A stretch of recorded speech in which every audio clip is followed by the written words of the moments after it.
one of the risks, dangers, concerns of any system existing, whether this is D20 or PBTA or Forged in the Dark, is that sometimes you can accidentally slip into reskinning a game to be to aesthetically, on the poetry level, on the top level, on the surface level. And these levels are important. They're not, I don't mean to diminish them at all, but you can accidentally only make changes on that sort of poetry level of the game. Welcome to Tabletop Talk, the podcast where I delve into the minds of tabletop gaming creatives. Join me as I uncover their creative process and inspirations. You are in the right place if you enjoyed listening to thoughtful interviews with creative people. Hey everyone, this is Watt. When I'm not making Cloud Empress, I'm listening to Tabletop Talk. Howdy friends, Craig here. My guest today is Sean Nittner. Sean joins the ranks of guests with several appearances on the show. Like them, he always has a seat here waiting for him. Sean is the director of projects at Evil Hat Productions. He is back to discuss additional aspects of bringing a game from the creator's mind to the shelf. Sean, welcome back to the third floor. Hey, Craig, thank you so much for having me. And thank you for once again allowing me to ask you to ask me questions.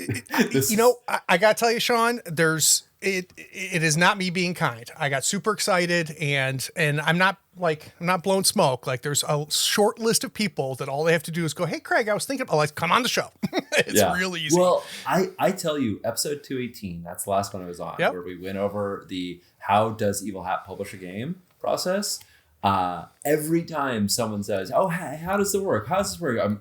I just say, go to that episode, because you gave me the space and you asked the really important questions that even I hadn't thought about until the moment. You gave me that opportunity to really draw the whole thing out, and so anyway, I just really appreciate you. That's great. Having me here. That makes me happy. So when you come back on this, usually it's when your first appearance, I ask your origin story, but we're way past that. And I was trying to, one thing that is tough is when I have the same people on is like, what's a good opening conversation icebreaker question? And I was like, you know what I'd be curious to is for a guy who has played so many games, it's not all that have ever been released. Is there something out there, one or two games that you're dying to get to the table that you have not had a chance to do? Yeah, there's a lot. I'll tell you, you sent me over the call sheet for this, and I have a 3-page document of responses. Now, they are bullet lists, but still, I was just like, Sean, you gotta. You should be a project manager. Yeah. You got to write it down so you won't lose track of it. But also as I wrote it down, I'm like, oh my God, this is so much. So I will try to not take up my entire time talking about this. Start at the top, brother. But okay. So the first thing is I've been getting really into OSR games. I've been playing Mothership so for two reasons. One of them was there was times when I realized that PBTA games, Forged in the Dark games, other games that use either moves or complex resolution systems do a little too much. Sometimes when I'm I want to climb the tree, I just want to know if I can climb the tree or not. Yep. And a task resolution based system, which is what most OSR games do, it really answers that question very quickly. Not always in a super exciting, pick these 3 outcomes and not always in a way that generates lots of additional fiction, but sometimes I don't want lots of additional fiction. Right. Sometimes I just kind of want to know, did I get past or not? Mm-hmm. Because if you then pile on additional fiction, I'm like, that wasn't the important thing. Yep. And a lot of PBTA people might say, well, then just don't roll for it. Then just describe it. And that's fine. That's totally cool. But I sometimes want to have those, do we go left? Do we go right? Choices that aren't, that you get to make lots of them to get a more expansive view. So that's part of it. Mm-hmm. The other thing is that I feel like a lot of sort of modern narrative games offer a lot of sort of various forms plot protection. I mean, I've run hundreds at this point of games of Blades in the Dark or other Forged in the Dark games, over 200. Right. And I love it. But every time I'm like, oh, this happens, and someone's like, I resist, or I spend the stress, or I take the harm, or I do these things. And I realize that's, for player agency, that is great. But I'm also playing in a Mask of Nyarlathotep Cthulhu, Call of Cthulhu game. We're on session 18 or 19 right now. You're into it then. And we play 9-hour sessions. So these are it's sort of like we're like 35 to 40 sessions in, if you think about like how far it is. And we've lost characters. We've had characters that have died. And there's no plot armor in that game. There's no guarantee that your character won't just go splat. And I mean, literally in the last session, I was making constitution checks with my 50 con to stay alive from one random cultist, not even an important character. Random cultist got an extreme success when he hit me with a sickle, and my character, who has 9 hit points, dropped like a fly. Like, just out. And so I'm also looking at games like Knave, where you don't make attack rolls, you just hit. Games where your characters have hit points are like the tiny little, the 1 to 6 hit points you have, that then after you take those, you start taking damage to your stats, like in Mythic Bastion Land. I want those games where you're like, like that threat just feels right on the edge at all times. And you have to the solutions aren't on your character sheet. You don't have a power that says you can get out of this problem. Like, oh, cool, I had this move that says like, I can persuade people really well. No, you have to figure out how to get leverage over them. You have to figure out how to intimidate them. You have to figure out what's a convincing lie. Like, and sometimes, in my days of yore, my days as a kid, that just meant hours and hours of wasted time when the players are like plotting things. But I find as an adult kind of coming back to these games, we just are like much less risk averse. So we're like, let's just try it. Yep. So that like the thing that like Blades and Apocalypse World and all these games like taught me, like just jump in and like dive in and do it. It still works in these OSR games. Yeah, you might die. Like it is, Tomb of Annihilation might just disintegrate you because you walked in the wrong room. Yep. Totally possible. But you also might get these really wild, unexpected outcomes. Like, for instance, I ran a bunch of Shadow Dark. And at a recent convention, I ran what's called like a long con, where you run one game and then the next game just picks up right after it, whether it's the same players or not. Got it. And after the first game, there was one character who was in the dark, which is really bad in Shadow Dark. Like, it's terrible for you. She was in the water. She had a sturge, a blood-sucking bat creature with its proboscis in her chest. She had 1 hit point. And the only reason why she wasn't, and she was separated from the party. Only reason why she wasn't pulled away is because someone had stuck a 10-foot pole in the river and she grabbed onto it at the last moment. So I offered up that character. I'm like, oh, there's this character who has all these problems. And immediately someone raised their hand and was like, I want to play that character. And then the next session, there was a wizard who had an ooze that had completely enveloped him all the way up to his neck, and it was going to suffocate him. He was naked because he tried taking his clothes off. That didn't work. He was burned because he tried running into the fire. And I looked down at the ooze's thing. It's like immune to fire. I'm like, nope, that didn't work. And everyone in the party, including a bunch of NPCs, were like, what the hell's going on with that guy? And again, immediately someone's like, oh, I want that. So and these are not situations that I think I ever would have put a character in if it was like, oh, you made a move and that move had this outcome. Right. Like I would have never, they were progressive. They happened bit by bit in the way that these OSR games do. They do things a little bit at a time, and to the point where you're like, how did this happen? How did we get here? And those how do we get here moments are amazing. And I love them. So yeah, I'm with you. And you know what? The bottom line is both exist, and that's fantastic, right? Yes, and you don't have to rank them against each other. You don't have to say I like this better than that. All of it's out there, and it's very easy. And what's interesting is what I love about like Powered by the Apocalypse or Forged in the Dark is it leans very heavy on character knowledge, right? So I don't know how to pick a lock. And in Blades, I'm playing a scoundrel who's very good at all of those things. So I can let them do it, and I don't know how to plan a heist. That's great because my character does, right? Yeah. Which is the whole flashback mechanic, which is fantastic. But it's also kind of fun in the OSR games to rely on the player knowledge, a different meta layer because you don't have skills to roll against you. So I'm completely with you. So I totally, like you were worried about you blowing up things. I blew up things by asking you why. But I still haven't answered your question. I know, that's where I'm headed. So let's hear it. So I'm going to give you 3 games that I'm really excited about. One is just more OSR in general. Yep. The 2 games I have just got on my shelf that I want to put to the table are White Hack and Black Hack. Nice. Black Hack introduces the usage die, where you roll a die after you use something, and if you get a 1 or 2, it degrades. You're gonna love that mechanic. That I've seen that spin into Cthulhu Hack, which handles like sanity that way, which I think is super cool. White Hack, I really love the group membership mechanics that they have, which reminds me of kind of careers in Knave. So I want to see that. I'm definitely going to play more Mothership, because Mothership is just dead sexy. Isn't it odd? Like, I was thinking about that the other day. It's funny you said it, because I was literally thinking about it the other day, because I pulled out Mothership again and looked at it, and I'm like, why does this game work so fucking well? Because when you just read the book, you're like, okay, like nothing crazy in here, but there's a little magic that happens with that game. I have 3 reasons why. I want to hear them.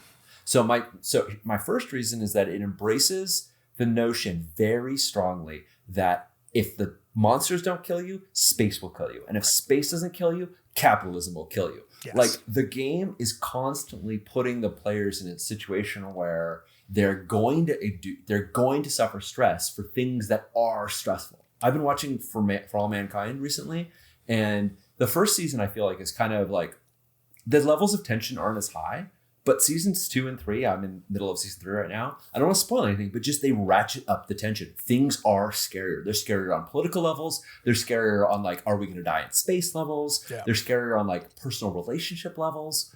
And I think that like Mothership just puts all of those threats really front and center and says like, yeah, your characters will deal with this all the time, like constantly. This is just, the stress mechanic is because our lives are stressful. The panic mechanic is because eventually you get overwhelmed by that stress. Like, that I feel like is just, I've played games like Alien and other like sci-fi games. I've played Stars Without Numbers, and I think that I love a lot of them, but I don't think that any of them cleave as close to the actual danger as Mothership does. Yeah, it just puts that danger right there.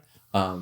The other thing I really love is the character creation / character sheet is so intuitive, easy, and simple that it just tells you this is a little paper doll. This thing just may get chewed up and spit out, and you know what? You'll make another paper doll in like 5 minutes, right? Like it's all right. It's just all right there. You can see what the options are. You can aspire to things that you'll probably never get, but like, I don't know, the character sheet, it's just, I know John Harper, my very good, it's Harper-esque, good friend, right? It's got everything's there. Yeah. When I look at his character sheet design, I'm like, someone took the John Harper approach to character sheets and they put it in an OSR game. And I went, do you want to know my favorite thing about Mothership? Yes. Yeah. The patches. Oh, yeah. I think the patches are the most brilliant thing in all of Mothership. And I have watched it work over and over again. Somebody will spin up a character, and then they roll their patch, and then the character comes alive. Yep. And it's just a random table of different patches that they have on their thing. And then suddenly it defines the character, and it's goddamn brilliant. It really is. It really is. It's so smart. It's a handful of words, and suddenly you're like, oh, I know who I'm playing now. I get it. I understand who this character is, because everything up to that point, you can be like, are we playing aliens? Are we playing Lost in Space? Or like what kind of sci-fi are we playing? And then that patch it makes it gritty, and it just gives your character that edge. Yep. Yeah. No, I love it. Yeah. They roll and they get a patch that says bad MFer. Yeah. And they're like, here we go. I wouldn't wear that patch if I wasn't. Exactly. Or it's like, oh, it's ironic. Like, yeah, somebody gave it to me and like, I'm totally like the most squeamish character. No matter what, it defines them. It makes them into something. Yeah. And then the other thing I think it has going for it, and this is the thing I say that Call of Cthulhu has got its legs for the same reason, which is the support. There's so much stuff being produced for Mothership. And I would say 70% of it's good too. Yeah. Yeah. I ran a game in Gradient Descent, which is so good. Like one of the most renowned things. And I didn't start at the outside. I started in the middle. I started with the characters in basically the trash compactor. Nice. They're in the disposal yard, and they don't know if they're androids or humans at this point, because they wake up in this yard where bodies are being ripped apart. Some bodies that look just like theirs. Are they copies of them? Are they the original? Are they a copy? Amazing. And all the players looked at me and they're like, so are we supposed to not know if we're androids? I'm like, yep, that's the pretty obvious thing I'm saying. But here's the scary part is you're going to keep not knowing for a long time, because you're going to cut yourself and you're going to bleed. And I'm going to go, yeah, what do androids' bloods look like? I don't know. I don't know if androids their blood looks the same as yours. Like, where do you define the line? Like, there isn't going to be a simple, oh, gotcha. I'm like, yeah, I just put that whole question like front and center rather than like hanging a lampshade on it. And they're like, oh my God, I don't understand, And yeah, it's been, I literally explored like 5 rooms out of 200. I'm like, I could keep running adventures there forever. So that's one answer is OSR. Got it. We're good. I promise I'll make these shorter. No, this is my fault, not yours. Keep going. My second one is that Strash Atumovich, creator of Scum and Villainy, or co-creator of Scum and Villainy and Project Perseus and Band of Blades. He is working on Spell and Blade, which is his folk fantasy Forge in the Dark game. Oh, It is for stories like The Witcher or Conan or Fafnir and Grey Mouser. Your characters are exemplary, but they're not immortal. It is not high fantasy where you can go, like one person could shiv you and that could be it. Right. You're not likely, it's not Mothership where like you're always on the edge of death all the time. Yeah. But one bad turn could be it. And you're in a world, the world of Spell and Blade is one of many generations of problems that have been kind of band-aided over, and then they're breaking loose. So you can explore 1,000-year-old empire and all of its problems, or 100-year-old cataclysm and the blight that came with it, or the 10,000-year-old war of the gods and their problems, and they all ripple forward into this world. Oh, and wow. Very much in the John Harper style. It's not here's 300 pages of setting. It's here's rumors, here's little snippets, here's evocative bits that you can glom onto, dig into, make your own. It uses a career system that's a little bit like the Burning Wheel life paths, which I love. Interesting. The die mechanic. Oh my God, the die mechanic is so goddamn sexy because we all know that when we're playing Forge in the Dark games or any kind of game where you're rolling like a die pool of D6s and like 6 is a success and 4 to 5 is a mixed result, we all know that like 2 to 3 dice is the sweet spot. And once the players are rolling 4 or 5, the challenge level is really diminished. And if they're rolling 0 or 1, it's like, it's living on a prayer. So in this game, you can get 1 die if you have a skill in something. Just you have the skill, binary, yes or no. You get 1 die if you have gear for it. And the gear can be anything that makes sense, anything in the environment that would make sense. So for fighting, that's a sword. That's great. But for like wooing somebody, it can be literally a gear called a winning smile. Or it could be, hey, like we did this person a favor. Does my favor count as gear for like getting leverage? You can get a boost from various abilities or from your friends helping you. Mm-hmm. You can get a magic die if you're using rare and dangerous magic that is uncommon, or if you call on an oath that you have with somebody, because oaths are bound by magic, but you can only do that very infrequently. And then the final 5th die is if you have mastery in something, which is only something you can get after like years of training in game. You cannot get it without your character spending multiple years training to get it. So mastery is extremely rare, very difficult, very limited in scope. And that's it. Those are the 5 dice you can ever get. And that 5th one is kind of almost never there. Right. But having the skill in something and getting gear in it and getting help from a friend, those are all relatively easy. So it means you're sitting in that 2 or 3 dice range a lot of the time. So it's like the sweet spot for rolling, but still gives you some abilities to, some granular abilities. You can try and hedge your bets by spending resources, but you're never going to get sort of break out of the probability space where there's still a threat. It's funny, and I don't know if this is coincidence or it's always been happening and I just noticed it, but I'm noticing that's Forged in the Dark going back to fantasy, right? I know that Jason Cordova is working on a Carved from Brindlewood fantasy game, which is really interesting. Yeah. And I have been talking to a guy named Jesse who is working on a Powered by the Apocalypse fantasy game. Nice. Really unique and different as well. And it's interesting how we're seeing these, let's not play D&D, let's find better systems than D&D, right? But somehow that gravity keeps pulling us back to fantasy. It pulls you back in. I mean, for a long time in the kind of extremely not D&D space, your options were like Dungeon World or World of Dungeons, right? Like that was kind of our toolbox. Yep. And when Blades Against Darkness came out, but it never quite got finished. And It certainly didn't get published in a way that makes it widely accessible. And I think that there have been plenty of like, oh, I want to play a fantasy game, but I don't want to do it with a D20 system. Yeah. What do I do? And then that segues nicely to my third game that I'm really itching to play, which is Draw Steel, because I love tactical combats, and 4E was my jam. It's my peanut butter and jam. Yeah. And I've heard so many good things about it. Me too. So me too. I've been told, but it's always been caveated by going, if this is what it is, right? And it's unapologetic what it is. Yeah. And everybody's saying, if you like 4E, this is your game. Yeah. This is the game that recognized what was good about 4E.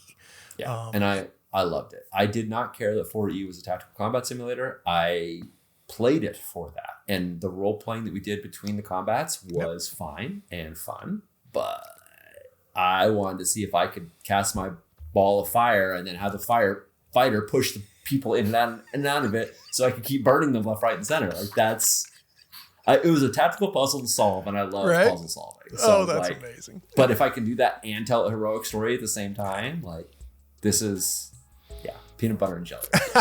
So that's my short list. 15 minutes in already. What I want to play. We're doing good. We're killing it. Guys, the Insider Insight series allows me to sit down with designers, developers, artists, writers, and creators and learn how they approach their work. I try to understand their process, inspiration, and the methods for crafting their creation. When we get back, we're going to talk about kicking the tires.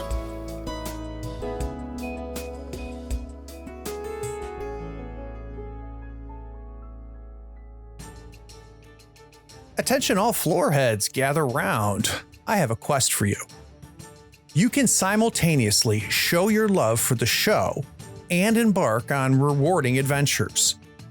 Head over to drivethrurpg.com, your one-stop shop for all things gaming. Whether you're looking for rulebooks, maps, art, or epic tales to enhance your gaming experience, it is that one-stop shop. Now, in the show notes, there's a unique affiliate link. Every one of your purchases directly supports Tabletop Talk if you use that link. It's like casting a powerful spell that helps us keep the podcast going strong.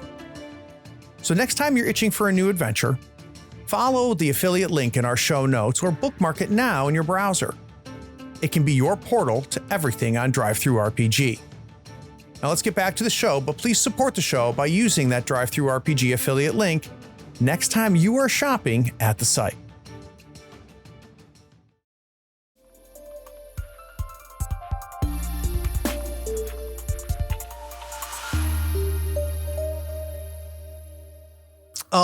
So Sean, when you reached out, if I remember correctly, the subject of the email was, I think I have an idea for a show.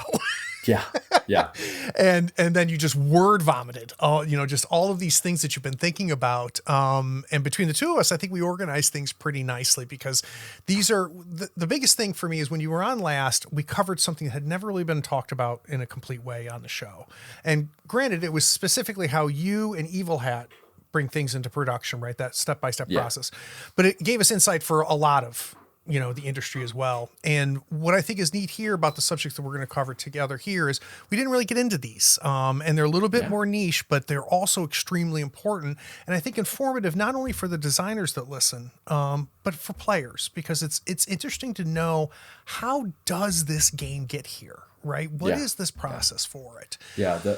The last time, I think for me, the big distinction was this is Sean speaking as project manager. Like, what are the steps involved? And this time, what I reached out was, this is Sean speaking as product developer. Like, what do we actually do to the game? What are the ways that we twist and turn?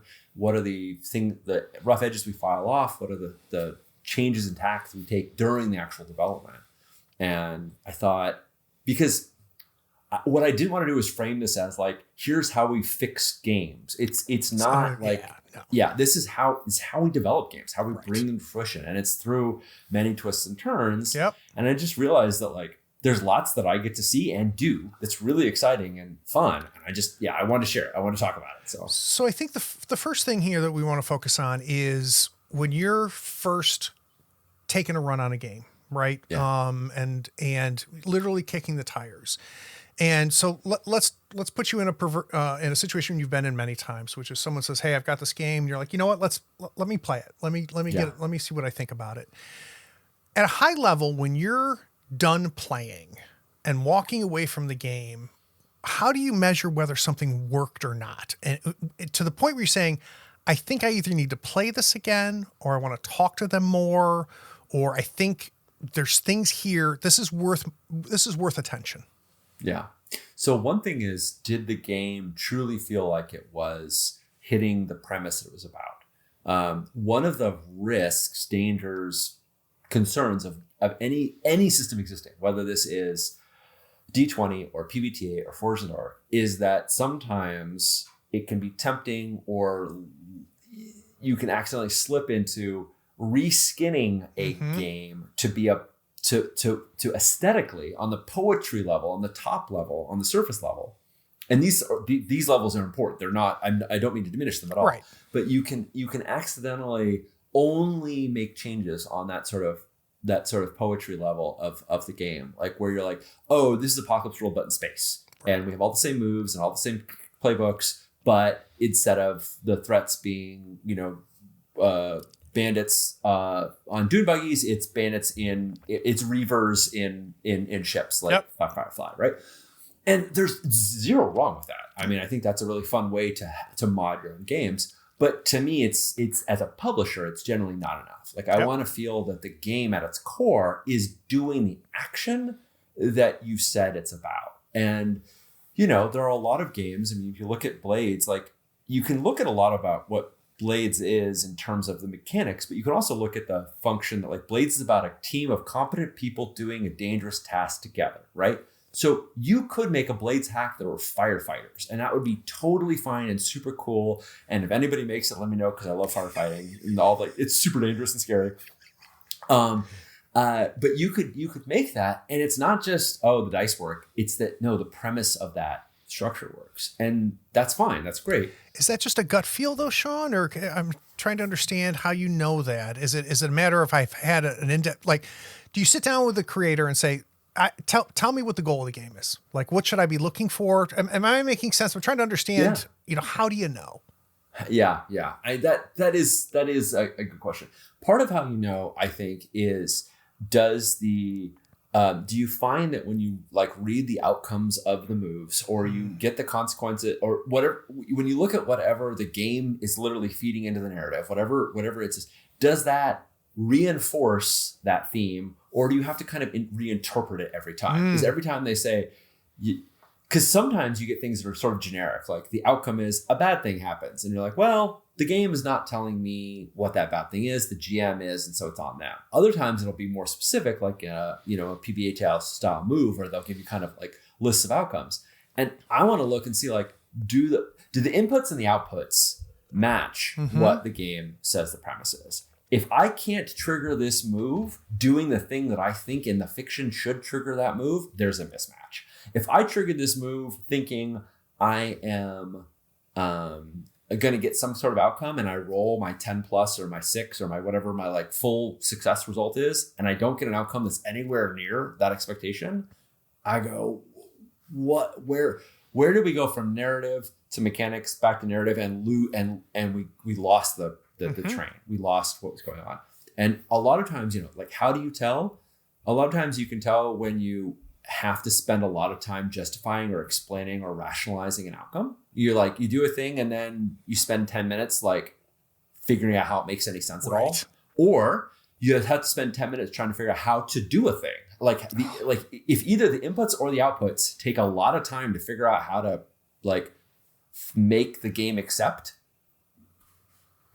it's not doing what it should be doing, right? The game should be ready with waiting arms when you say, I jump off the cliff and catch the hang glider that's that's going down. Like, if the game is an action adventure game, it should be cool. I've got a move for doing that dangerous move.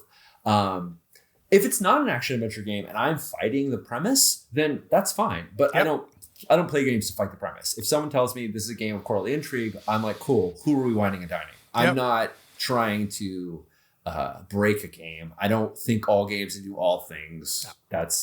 But the game doesn't need to do its thing, right? Like it's got to do that. The other thing I always look for is like, do you get null results? Do you get, we did a thing and nothing happened, whether it's success or failure. But like, if I'm playing a game and I don't feel like I'm getting traction in the fiction by taking actions and engaging the mechanics, like, oh, you don't know where there's a mystery and you need to find the magic gem. Okay, cool. I asked people what myths they've heard about the magic gem.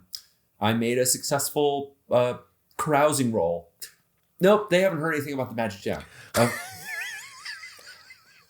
Okay. Like, and you know, every once in a while, once or twice, fine. Right. But if what I'm seeing is a lot of like, you kind of need to mind read the GM to figure out what the next step is, then the game isn't giving you the inputs you need. It's not necessarily bad GMing. It's the game doesn't give you the tools you need. So let's put this using a real life example, and one that is just got kind of officially announced today, as a matter of fact, while we're recording this, is the first time Tim came to you with Blade 68, right? Yeah. I was lucky I had Tim on the show right when this was in its infancy, and he started talking about a little bit that has been tickling the back of his brain. But you specifically said, you know, is this just a reskin? Yeah. So when Tim first either approached you or you approached Tim, I don't know what happened there, but like that's the danger, right? The first time you hear about, well, it's Blades in the Dark, but 100 years forward. Right. Does this deserve to be a game? Can you walk me through when you realized that 68 was something that Evil Hat would want to get involved with? Yeah, this was a tougher call because in some ways it had to be Blades. It couldn't veer away. Yep. You know, many of the initial Apocalypse World hacks were like very much just Apocalypse World reskinned, and Sagas of the Icelander was like the first one that I played that I was like, whoa, this is radically different, right? So sometimes I look for that, whoa, this is radically different. But with Blade 68, we couldn't do that because it is in the same world. It's got to use the same setting, albeit 100 years in the future. So it was very tricky. How it happened. I mean, the advantage was we were working on Deathmatch Island. We absolutely loved working with Tim. He's such a good dude. Yeah, just really excellent human being in general. Very flexible, very willing to adapt. Amazing artist, amazing visual language. Yep. So we were like, wow, Tim, we love your work. And so part of it was just like, Tim, what's next? What are you excited about? And he's like, well, Blade 68 is kind of my thing. And we're like, well, that's sexy. Like, but instantly I had interest because his art for it was great. Another Blades game would be Tab on the Line would be great. Everything about it like made sense on a conceptual level. But then obviously I said, okay, well, let's play it. I've now run 25 sessions of it with my home group and another 10 at various other cons. I keep wanting to come back to it. I keep wanting to explore it. Part of that is my love of Dustfall. Like I love the setting, and I have all these questions about like, what if Blue Raker 5 was more less a secret and it was more like a national celebration? Like we're all gonna be united as we do this. Would the United Scope Covenant try to sabotage it and blow it up? What happens when you get out of the bubble? Could you go into the lower depths? What? Blah, blah, blah, blah. All these percolating questions. So there was that. That was part of my interest, but also I recognize like that's a very like Sean interest of like, oh, I love Dustfall. That's your disease. Yeah, that's my personal disease. But then I looked at the playbooks and I went, and I know this because we had just been working on Dagger Isles. In fact, Tim's design on Blade 68 retroactively informed our design on Dagger Isles because the Dagger Isles playbooks were at the time very similar to the Blades playbooks, and they were sort of like variations on theme. And I looked at Tim's playbooks and I was like, these are doing totally different things. These have abilities that are wildly different. And then I looked at his cold opens and I was like, oh, that's a brilliant way to frame a starting session. And then I looked at the ticking time bombs and I went, oh, that's a brilliant way to frame a whole campaign. And then I looked at I think the thing that like apps actually got me hooked on it was the personal connections that an individual scoundrel can get with a faction and the prestige abilities that you can get if you connect with them and the whole mini mechanic for doing that. And then I looked at the trouble engine. I was like, oh, the way trouble can escalate. And all of these things Tim layered into the game, like mixing like a souffle where you have to do it gently. You have to mix these things in with care and precision. You don't want to obliterate blades, but you do want to add in your own, fluffed egg whites of adventure. Bad metaphor. That's right. You ran with it though, Sean. I'm going with it. I don't know, just something about I've had to make some various items where I had to fold in egg whites, and that process of folding something in that is not stirring is you mix it all up. Folding it in is where you gently incorporate it, and he just kept doing that in this layered approach. And I was like, it could have been a standalone game. We very much wanted it to be a supplement for Blades, because what we want is, we want to see Blades as publishers. We want to see Blades extend forward in time via 68. We want to see it extend outward in the world via Dagger Isles and maybe other settings in the future. We want to see it extend deeper in its mechanical complexity with deep cuts. We want to see the space expand, but we want it all tied to Blades as that cornerstone piece. So that also worked, that he was willing to kind of make that really a feed into Blades directly. Right. So let's go back to, though, you say, Tim, all right, I want to play it. Right. Yeah. And first or second session that you played it, what did you walk away with? Do you remember distinctly saying to somebody, Fred or somebody, saying, hey, like, this is the real deal and here's why? Just from the play test, from an early play, do you remember anything that really just made you get excited? Yeah, I think it's, I've had a it's lot hard of sessions. It's hard to take you back in time. Here, the first session I ran, because there was only one cold open at the time, the Alluvium Affair. And that session starts where there's a big time anomaly. And the characters don't know the beginning of the score. All they know is they're driving across Candle Bridge into Charter Hall, and there is a blockade in front of them, and there's blue coat interceptors chasing them, and there's a third party on autocycles that are zooming up behind them with guns. Right? They're like, God, that's cool. And they have this giant canister of alluvium that they're like, what do I do with it? And that was the first cold open. It's still one of the they're all really strong, but and I ran that, and at the end it asked some questions at the very, very beginning, which were, what glimpse into the future did you see for your character, and what memory do you as the player know you have, but the character doesn't? It's been wiped from your character's memory. So I ran it at cons. I ran it for my home group. We didn't answer some of those questions of what did you lose and what was your future until 20 sessions into the game. I never forgot about it. I had those notes down the whole time through, and I was like, is this going to come true? Did this really happen? And later on, when they started doing weird stuff out in the Deathlands, because they did a score out in the Deathlands to get a crashed ship of White Lotus, that someone had crashed the Scorpion Syndicate's ship, and they're like, drugs, and they go out in the Deathlands where there's no lightning barrier, and they are literally driving through anomalies. They're driving through old pasts that never happened, that have been stolen. Cool. And they finally get to start, not even all of them, but they finally get to start addressing them. So for me, it was it left me with these open questions that I was dying to answer. And I, as a GM, did not know the answer. Yeah. I knew ways we might get the answers, but I also Counterpoint with J.K. Simmons, amazing show, or Counterpart, sorry. With J.K. Simmons, amazing show. Great show. It has this world that is split at one point in time, and the world changes over time, and there's discrepancies between the two of them.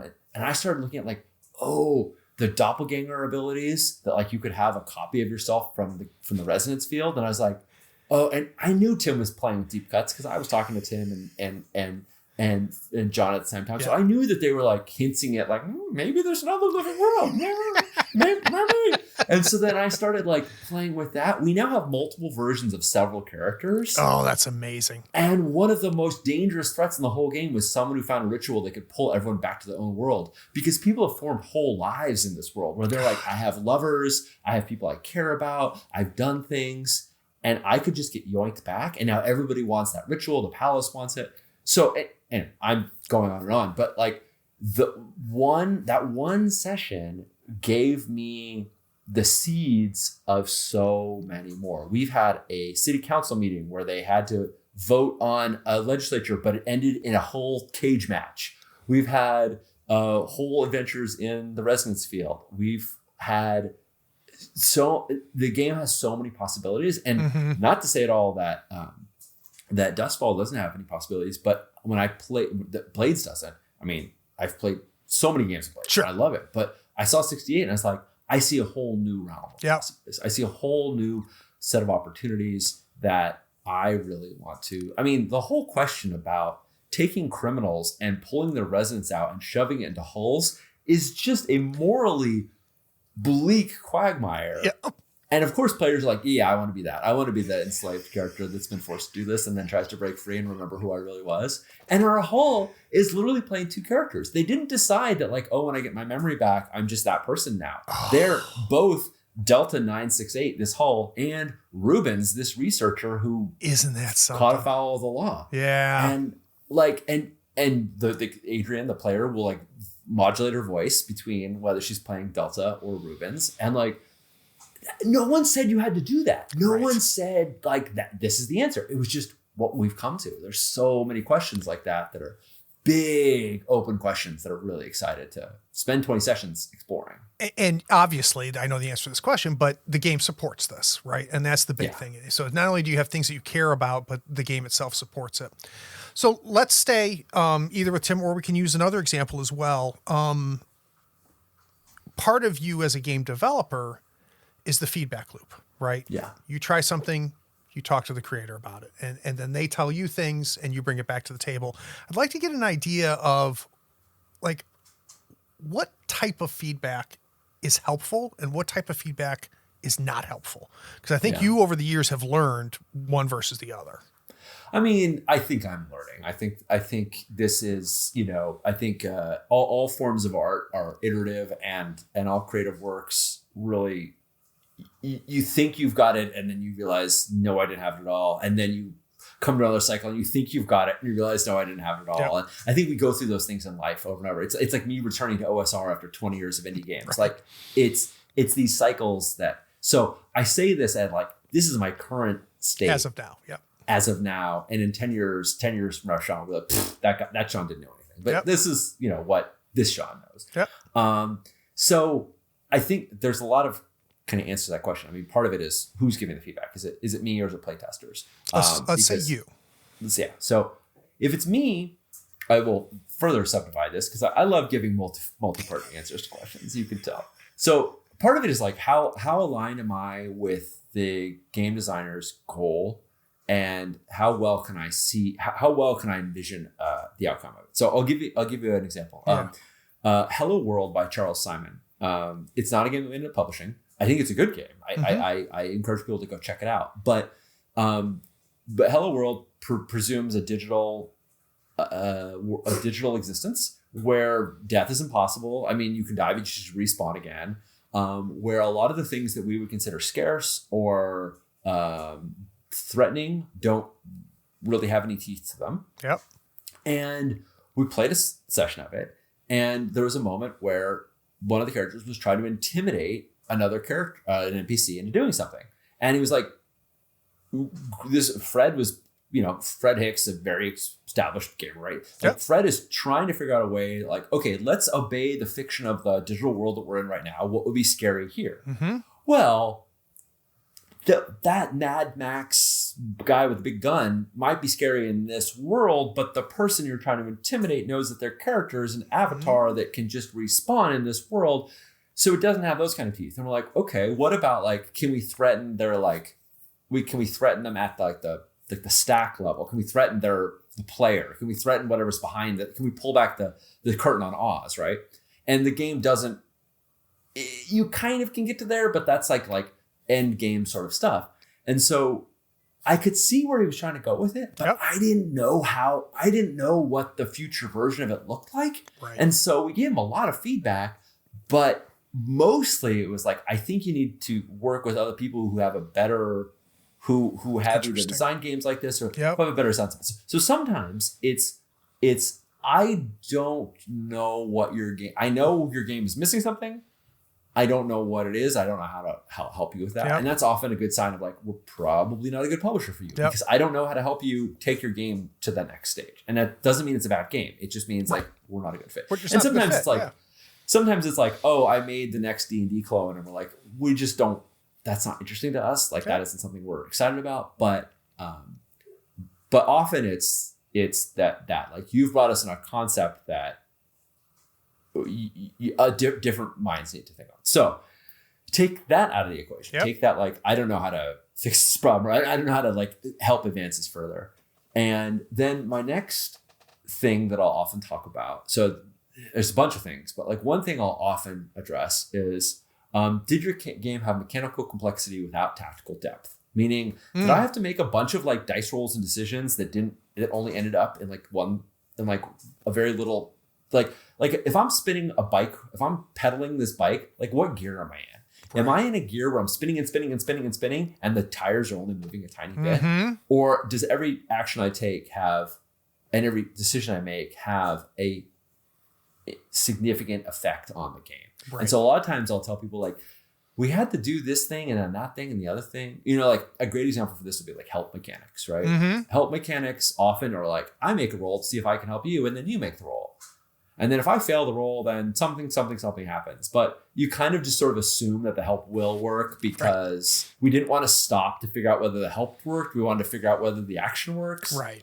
And, you know, I think various games have different ways of addressing that. But anytime I see like one mechanic feed directly into another mechanic, where it's like a mechanic feeds into another mechanic. So you get this many points and those points go into your pool and then you spend points out of the pool to add to your dice. And then you roll the dice to, you know, I'm like, why does all this complexity exist if it isn't serving the fiction itself? So a lot of times I think people get fascinated with a mechanic or they just don't know how to like mechanically represent something, and they're trying, they're working at it.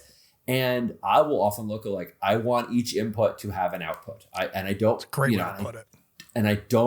want to have to do 5 inputs before I kind of get one output. Similarly, I don't want one input that sprawls so randomly that I'm like, I could have never expected any of those outputs. Like I'm definitely cool with chaos, but I don't want to have to sit at the table going like, okay, I have to make so many decisions now to decide what's going on. So the other thing I look for a lot is pedagogy. How well does your game teach us to play through play? Ooh, interesting. There's 2 things I really loathe. One is giant lore dumps, and the other is forward referencing. So giant lore dump, you know what that is. It's when I spend 30 minutes telling you about my game before we played your game. The other one is forward referencing, when we get to a game and I say, okay, so you're gonna make a jump move. You're gonna jump over the ravine, which requires you to use the boost mechanics. I'm gonna tell you about the boost mechanics in a little bit, but for right now, you know, and like the moment I hear, I'll tell you about that later, I immediately go, why am I doing the thing if I don't already know about it? Why is there not a tutorial mode for this? Yeah. And I understand, like, I totally understand that sometimes you just got to eat the whole elephant. Sometimes you got to learn the system. You got to read the rule book. You know, there isn't an excuse. There isn't a replacement for learning the system. Yep. But I also want on-ramps for players. Here's the simple version of it. You know, in Blades, you can distill things down to, or any Forges of Arc game, you can distill things down to pick a trait. It doesn't have to be an action dot. It could be the wealth of the district. It could be, you know, it could be arbitrary. Like pick a trait and the dice associated with it. Make a roll. 1 to 3, it's a bad outcome. 4 to 5, it's mixed. 6, it's a good outcome. I don't need any more of the game than that to play the game. Like that is enough. And then we can layer on assists and flashbacks and pushes and special abilities and all these other things. Position effect, everything. Position effect. But I don't inherently need any of that in any given time. And Blades kind of positions that as like the fortune roll, which is, you know, just the digital outcome. But it is also the core of it, the core of the die mechanic.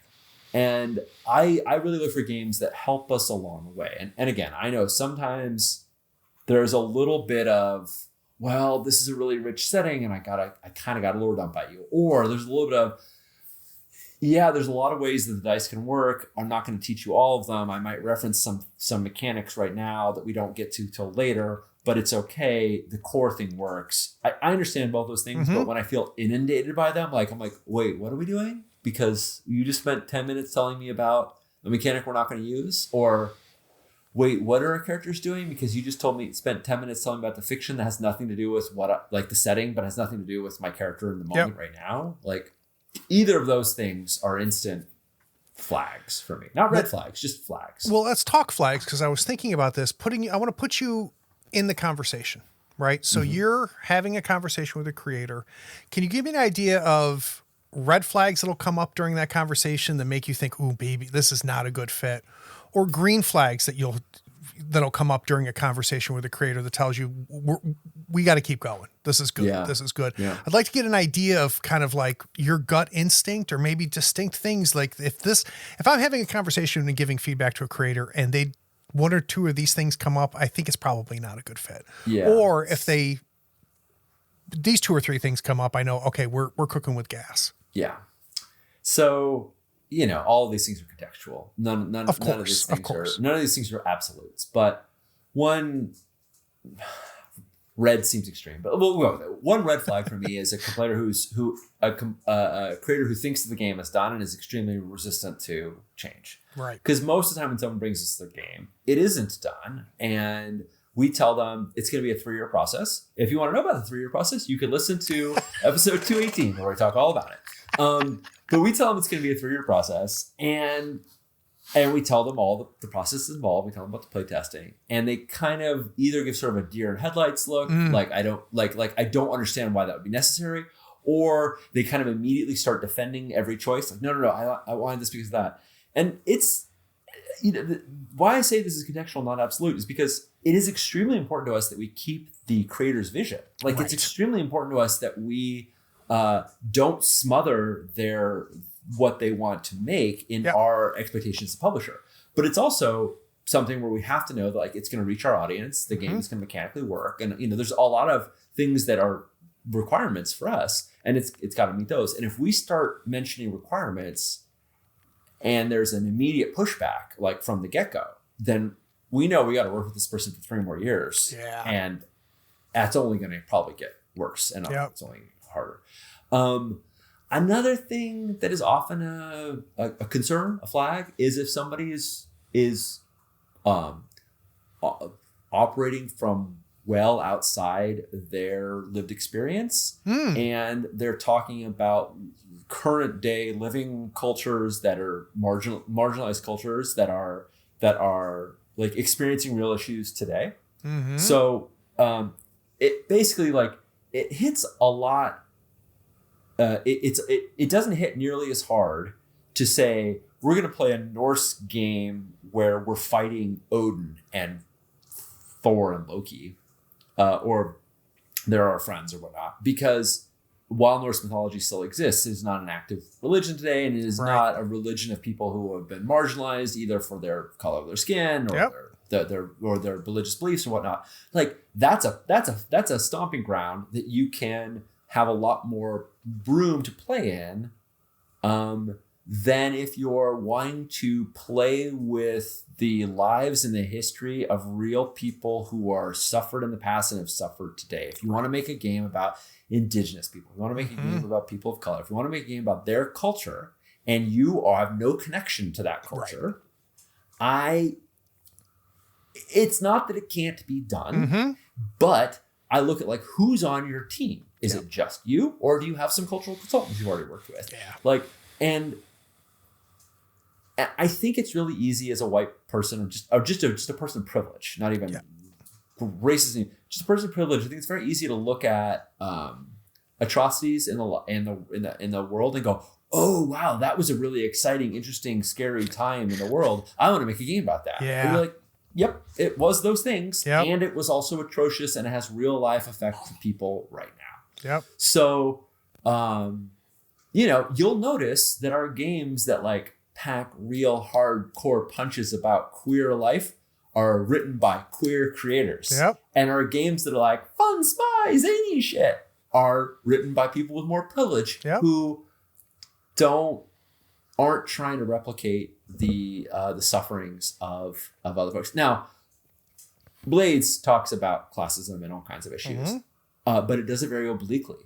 It's one of those games where it's like, yeah, these things exist. These disparities exist. you bring that into the game to the degree that your group is comfortable with. It does not. It's not. It is not playing. Yeah, it's not dog eat dog. It is not steal away Jordan. It is not saying we're going to dive hard into this part of the world. It leaves it to. It says, yeah, this is a very imperfect world with lots of problems, but it's not trying to be prescriptive about how you play out those or whether you even include those in your world. So. So that can be a concern. That can be a concern. Yeah. And that has caused us in the past to pick up a game that we picked up and went, oh, I don't actually think we can finish this. Like we can't really. We realize like we're not ready to do that. In terms of green flags, things that like absolutely. When you start talking about things and you start grokking, like. Basically, if we had a conversation like you and I are having, we're like, oh, what about this? And like, yeah, that's exciting. Like when we share ideas with each other and it's not who thought of it, that doesn't matter. It's, oh, is this a cool way that we could go with it? Like John was like, 'cause John and Pam and I are working on Dagger Isles right now. John was like, what if the Bone Walkers had to have died before they could become Bone Walkers? Like they were dead for a moment. And their spirit didn't quite leave their body and it came back. What if that's a requirement to be this thing? And we're like, holy shit, that's so cool, right? And Pam's like, hell yes, And it doesn't mean that they need to agree on everything. Like I want pushback, but I want excitement.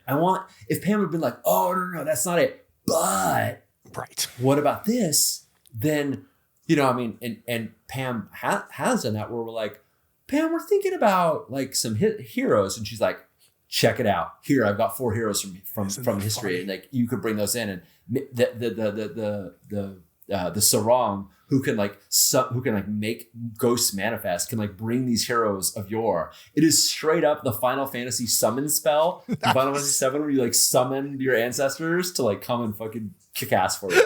It is so cool, and she gave us the name before ancestors. Yeah, like yes. So. When you start talking, when you share your excitement about the game and it gets them excited too, you can tell we're excited about the same stuff. Like a mutual infectiousness. We're all on the same wavelength. We're all on the same wavelength. Yeah. And we're really grokking each other's ideas because what it means is like, one, they're not stuck in one idea. They're open to other things. And two, it means that the kind of things that we will contribute as publishers are going to be useful to them. Yeah. I mean, Chen Jiang, the Tales of the Immortal Godship, is the game about playing these the crew of an immortal godship, which is conscious, it has its own consciousness. And it originally, when we first playtested it, was originally going to be a game about basically like gig economy. It's very similar to like Firefly or gig economy. And midway through, the creators were like, nah, we don't want it. We're like, yes, that is a fun game, and those games exist, and we don't feel like this game is delivering that. We don't feel like this game is like the game to deliver that experience. It's been done a bunch of times. We don't have a lot of novel things to say about it. Yep. But what we really love is every time we play aunties and uncles, grandmas and grandpas having space adventures. Like we keep gravitating towards this. And what we want to do is play the characters who are right on the edge of retirement, as their ship is also on the edge of retirement. You're on a bucket of bolts. It's falling apart. It means the game is now dealing with issues of like elder care. Because while you're in your like 50s, 60s, 70s, or 80s, your ship is in its like 300s, and it's really starting to fall apart. So your ship is really like your parent, or your or all of your parents and your great grandparents, etc. And so the game really needed to be about elder care, and also the game needed to shift focus to being about, instead of like, oh, let's like, you're still doing cool adventures. You're kind of like playing like the badass landlady from Kung Fu Hustle, like. You got bags under your eyes and you smoke 2 packs a day and you've got a prostate problem, but like you still are badass. You still kick ass. You still kick ass. But in that game, I when they're like, we want to make this change, I'm like, cool guys, we need to get rid of debt. We need to get rid of this mechanic. We need to get rid of that mechanic. We need to bolster up this stuff. And I came back to that game with like, you guys, this is a ton of work to do to change it. And here's what I think is needed. Do you want to spend the next 18 months with me redoing it? And they're like, yeah. And we did.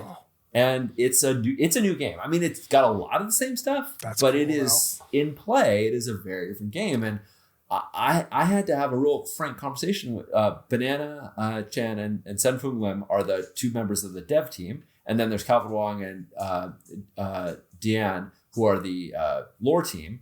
And the lore was a little bit affected, but the dev was massively affected. Yeah. So, Banana and Sen and I met for an hour to 2 hours every week for a year and a half. Wow. With a few with a few missed missed meetings. Yeah. But like maybe it wasn't a year and a half. I don't know. It was a long it was a lot of meetings. It was a lot of meetings. And it was great every month, every week. It was like, okay, I did this. And I am going like, I'm this white guy trying to talk to you about a Chinese diaspora in space. Like, how well am I suited to this? But I am the guy who can say like, this mechanic doesn't feed into that one anymore. Exactly. This is broken and we need to try something. So how does this work? And there was a lot of me throwing out ideas, and some of them they pick and some of them they change, and some of them, and this game is in its second round of playtesting. It's an internal playtest right now. I still don't know that we nailed it, but I know that we're now making a game about that thing. Right. And the game, like I said earlier, has to be about that thing. Yeah. So that's a great example of like them taking what I think is like this critical feedback of,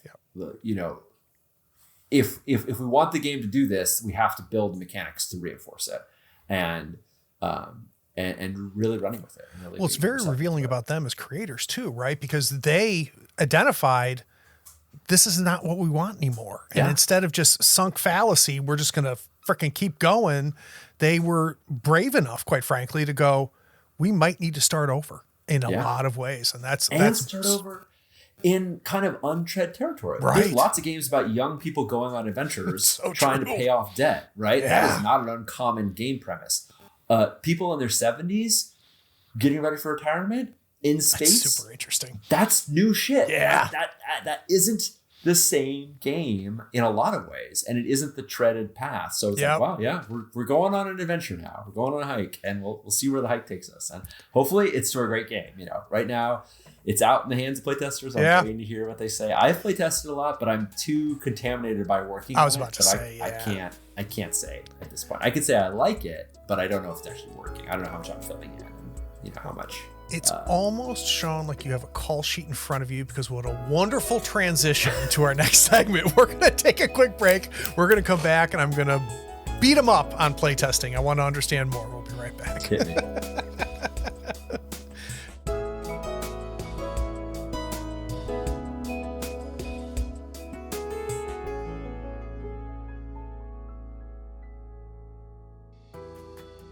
Hey, it's me. I'm interrupting this episode, and I hope you're enjoying it, and I bet you're anxious to hear the rest. But before we jump back, I need a favor. Do you know someone who might enjoy this episode? Can you shoot them a quick message or maybe even send them a link to it? Listeners sharing this podcast was the primary reason we almost doubled our audience last year. Also, would you like to see and hear these games in action? Go to the Third Floor Wars YouTube channel and Twitch stream. Our actual plays combine compelling role-playing, character-driven action, and system tutorials. We create great stories while lifting the hood and showcasing the game mechanics. Links to both are in the show notes. Okay, last thing, and I mean it. Have you rated this podcast on your pod platform yet? Maybe even written a short review? It is a simple way for you to be even more awesome than you already are. Okay, now I'm done. Let's jump back and listen to the rest of this episode.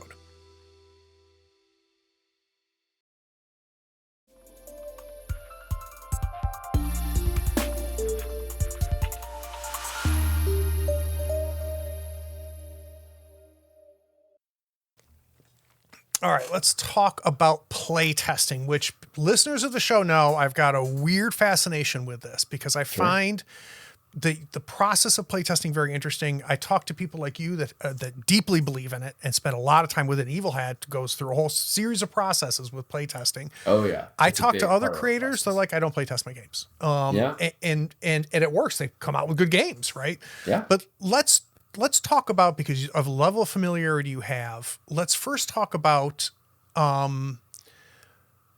feedback that's useful, right? Mm-hmm. And so someone outside, you weren't even there. You were not a part of the game. You did not watch the game. You didn't see it being played. You weren't there to putting your finger on the scale, right?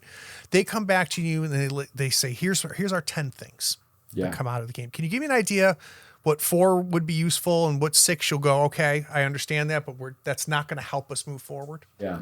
So in the useful category, I want to premise this by saying I love playtesting games. Like, I just love being part of a game when it's in that fragile is the wrong word. When it's in that moldable, not quite finished stage. It's not that I necessarily think, I'm going to have this huge input in it. It's that I see all the possibilities, and I just love seeing like when games try shit. And I feel like finished games often can't be quite as bold as playtests, because playtests are like, throw everything out there on the wall, let's throw everything out there and see what sticks. And sometimes the thing that didn't stay around was one of the cool, like sometimes I play games I'm like, they took that rule out, that's too bad. Probably makes sense because like that rule kind of messed with all the others, but I liked it, So there's that sort of phenomenon. But I'm going to answer your question. Just want to say, yes, I love playtesting. I love doing it myself, not just I think it's important for games. I'm new to it. I have just started doing it a little bit, and it's very different. It's very interesting. It's more different than I expected it to be. Yeah, I'm a little addicted to it. I often run games and playtest because it's so much fun to run these games. It also makes me feel like I don't need to get all the rules right. They don't even know what the rules are. Sure. Yet. Like, it's fine if anyway. Getting back to your question. So useful feedback. Yeah.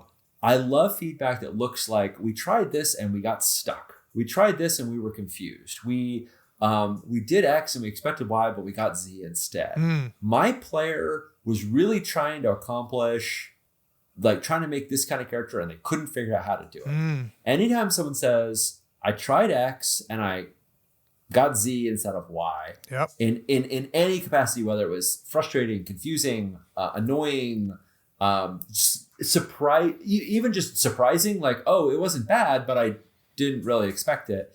Anytime someone has really unexpected outcomes, we look at that very strongly as go, are those desirable? Do we want that sort of, like, sometimes that's very desirable. Sometimes we want that, like,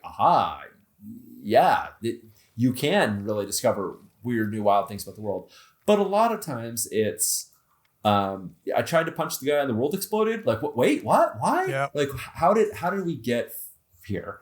And so anytime someone can tell us what they did and what result they got in play, that is very easy to track and to line along the process.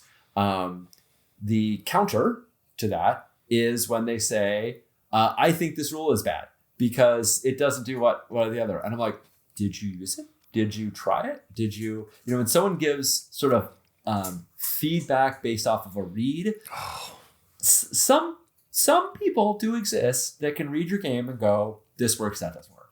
Though they exist. But you're not as likely to be that person as you think you are. I'm not that person, and I do this all the time. I occasionally run into people who can really just pull something off the page and immediately conceptualize it and put it in their brain, and they can run it through the paces and they can see it from start to finish. But a lot of times somebody making comments about rules that they haven't seen in play don't realize the context in which they exist in, and they don't realize like what part of the game they serve and why they're there. I can guarantee you that the creator thought a lot about it, even if they have the wrong idea.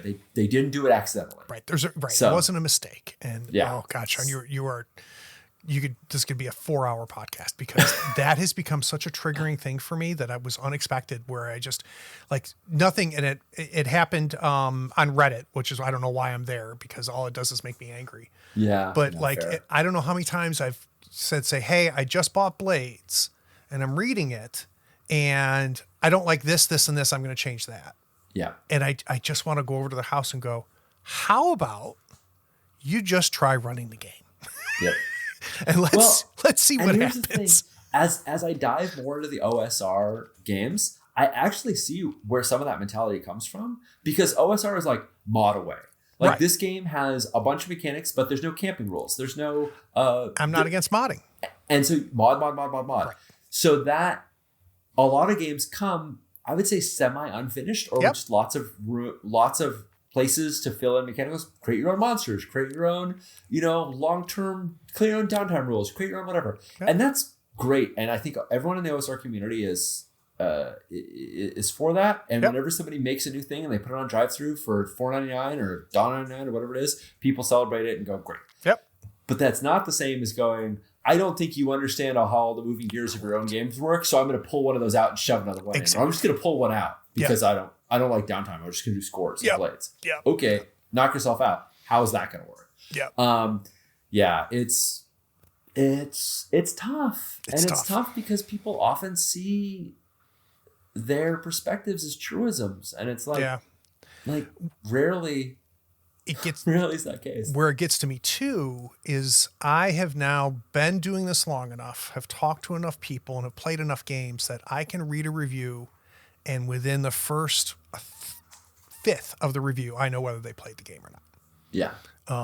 Most people kind of out themselves. They'll usually say it, but even if they did, if they don't, right? And then I come across things like Skorkowski or Quinn's, who only review games that they have played, and gosh, what a difference in the quality of the review that comes through. I was reading a review of Outgunned, which I'm a fan of. I think Outgunned is a phenomenal game. Does exactly what it's supposed to do, which is high action, you're badasses.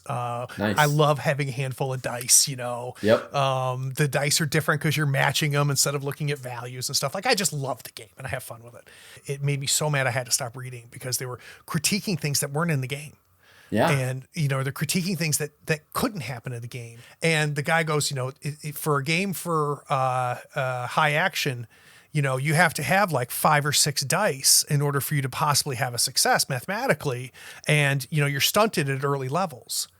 And when you start the game, at a minimum, you have 4 dice in everything. Yeah. So there's no such thing as having 2 or 3 dice ever in the game. But it's just obviously you have not played the game. You're not even looked at the character sheet that tells you how many dice you get. And it just enraged me. So sorry, I stole that from you. No, I fully... Yeah. And it's tough because sometimes the folks who are coming at it from an academic perspective or, their personal stake, they will sometimes be the most verbose. Sometimes they will give you very, very long, bits of feedback. So, but what's useful? It's not useful. Yes. Another thing that is really useful is like hearing what parts of the game jazzed people, and they were like, I loved this part, I want more of it, or I felt like there was something there and I couldn't grab a hold of it, like give me more of that. I think Dagger Owls is a great example. Dagger Owls doesn't have quite the shift that Changzheng did, but it does have a major shift where Dagger Owls, when we put it out to playtest, it was a scoundrels in the Dagger Owls. It was just like play criminals in the Dagger Owls, and everybody wanted to play liberators overthrowing the crappy empire who would colonize the land. Everybody, like, just over and over and over again, people were like, fuck the man, screw the emperor, kick his ass out. And we looked at it and we're like, okay, that's what this game needs to be about. Yeah. That's what we should make, is the game about kicking the empire out. And it could be on a small scale. It could be out of your home, your village, your banyan. Right. It could be out of all of the Dagger Isles. We don't need to be prescriptive about the scale. Right. But we do want to be prescriptive that the reason why you're called a criminal is not because you've broken a law or because you're stealing or because you're murdering. You might have done those things. You probably have done those things. But it's because the empire has labeled you a criminal because you're resisting their invasion of your home. Oh, that's good. And it's like, oh my God, it just clicked for us. We completely gutted the crews because there was a crew called the Liberators that were all about liberation. And there was the Night Riders that were pirates. And we're like, basically everyone is now Liberators. Yep. So that's no longer crew type. And we now have the Cloudjaws, the Gold Hands, the Capital. We kept the Night Riders. They still worked. They're all super cool crews that do their own unique stuff. Some of them do tons of stuff with the Ghost Field. Some of them have a God Beast that actually they've shared blood with it and they have powers that grants them. Some of them are these like emissaries that smuggle shit across the banyans. Like they're like this, like helping the resistance movements all over. Like they all do different things in a way that felt true to Pam's vision of the Dagger Isles. Like she created these concepts, and then John and I have been like layering in mechanics to reinforce them.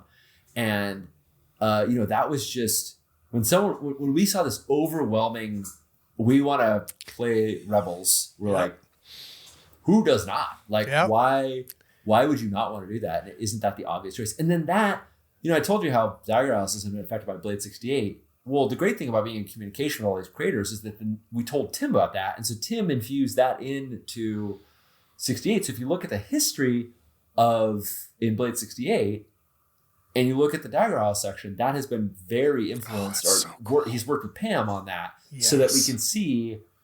We didn't want to write a perfect future, obviously. We didn't want to write a future where the would-be scoundrels got everything they wanted, but we did want to write a future where like they had an impact.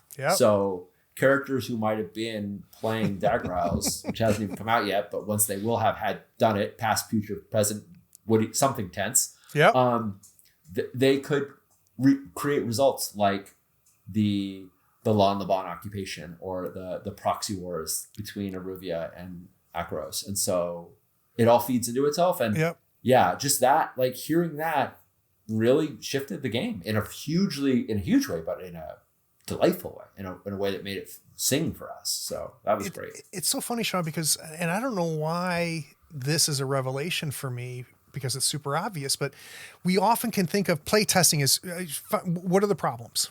What are the problems? But now that I hear you say it, what did you like is just as valuable, right? Yeah. Because that tells you, what do we need to focus on? Why do they like it? And why isn't it everywhere? Like, that's super interesting. Yeah. Yeah.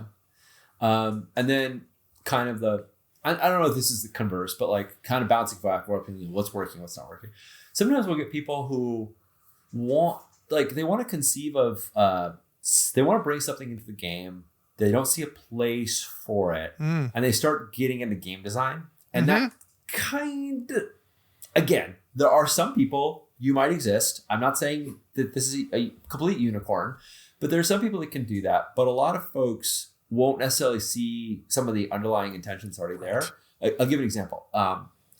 When we were playtesting Apocalypse Keys, there are playbooks that are not about what kind of creature you are. They're about what is the origins of your power, the summon, the fallen, the surge, etc. And somebody's like, I want to make a vampire playbook.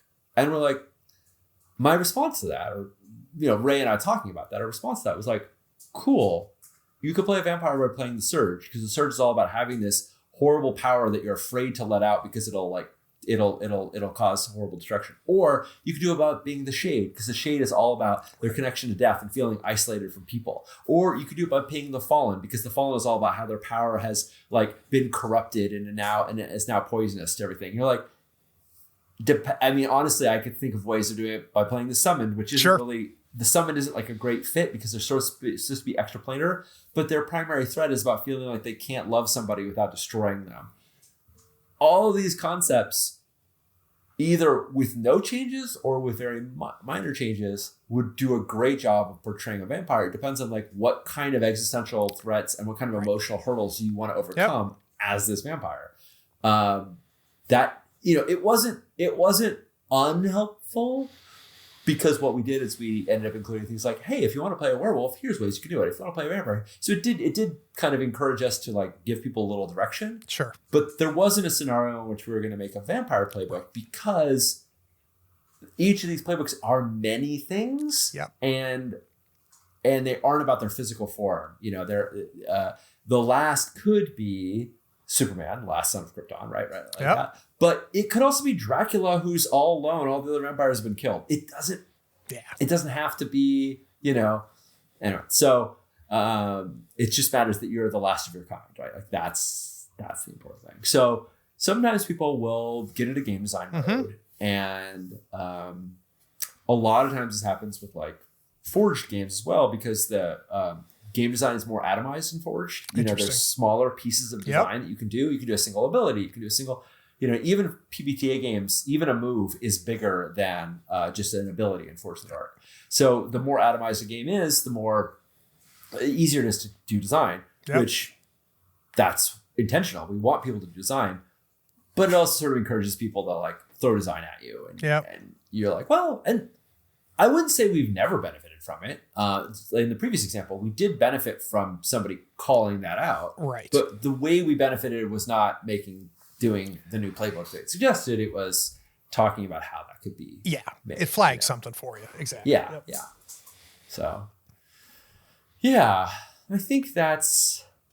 I don't think I didn't give you 4 and 6. I gave you 2 and 2. Yeah, but they were broad. You were good. Well, so now is the next step, right? Because it's one thing for you to play the game and go back to the creator and give your feedback. Yeah. I want to understand what's different, if anything, about saying this was play tested, Craig. We play tested your game, and this is what the play tester said. Does it get filtered through you first, or do they see the raw play test? And is there an art to this, or you just go here's the 20 things they said?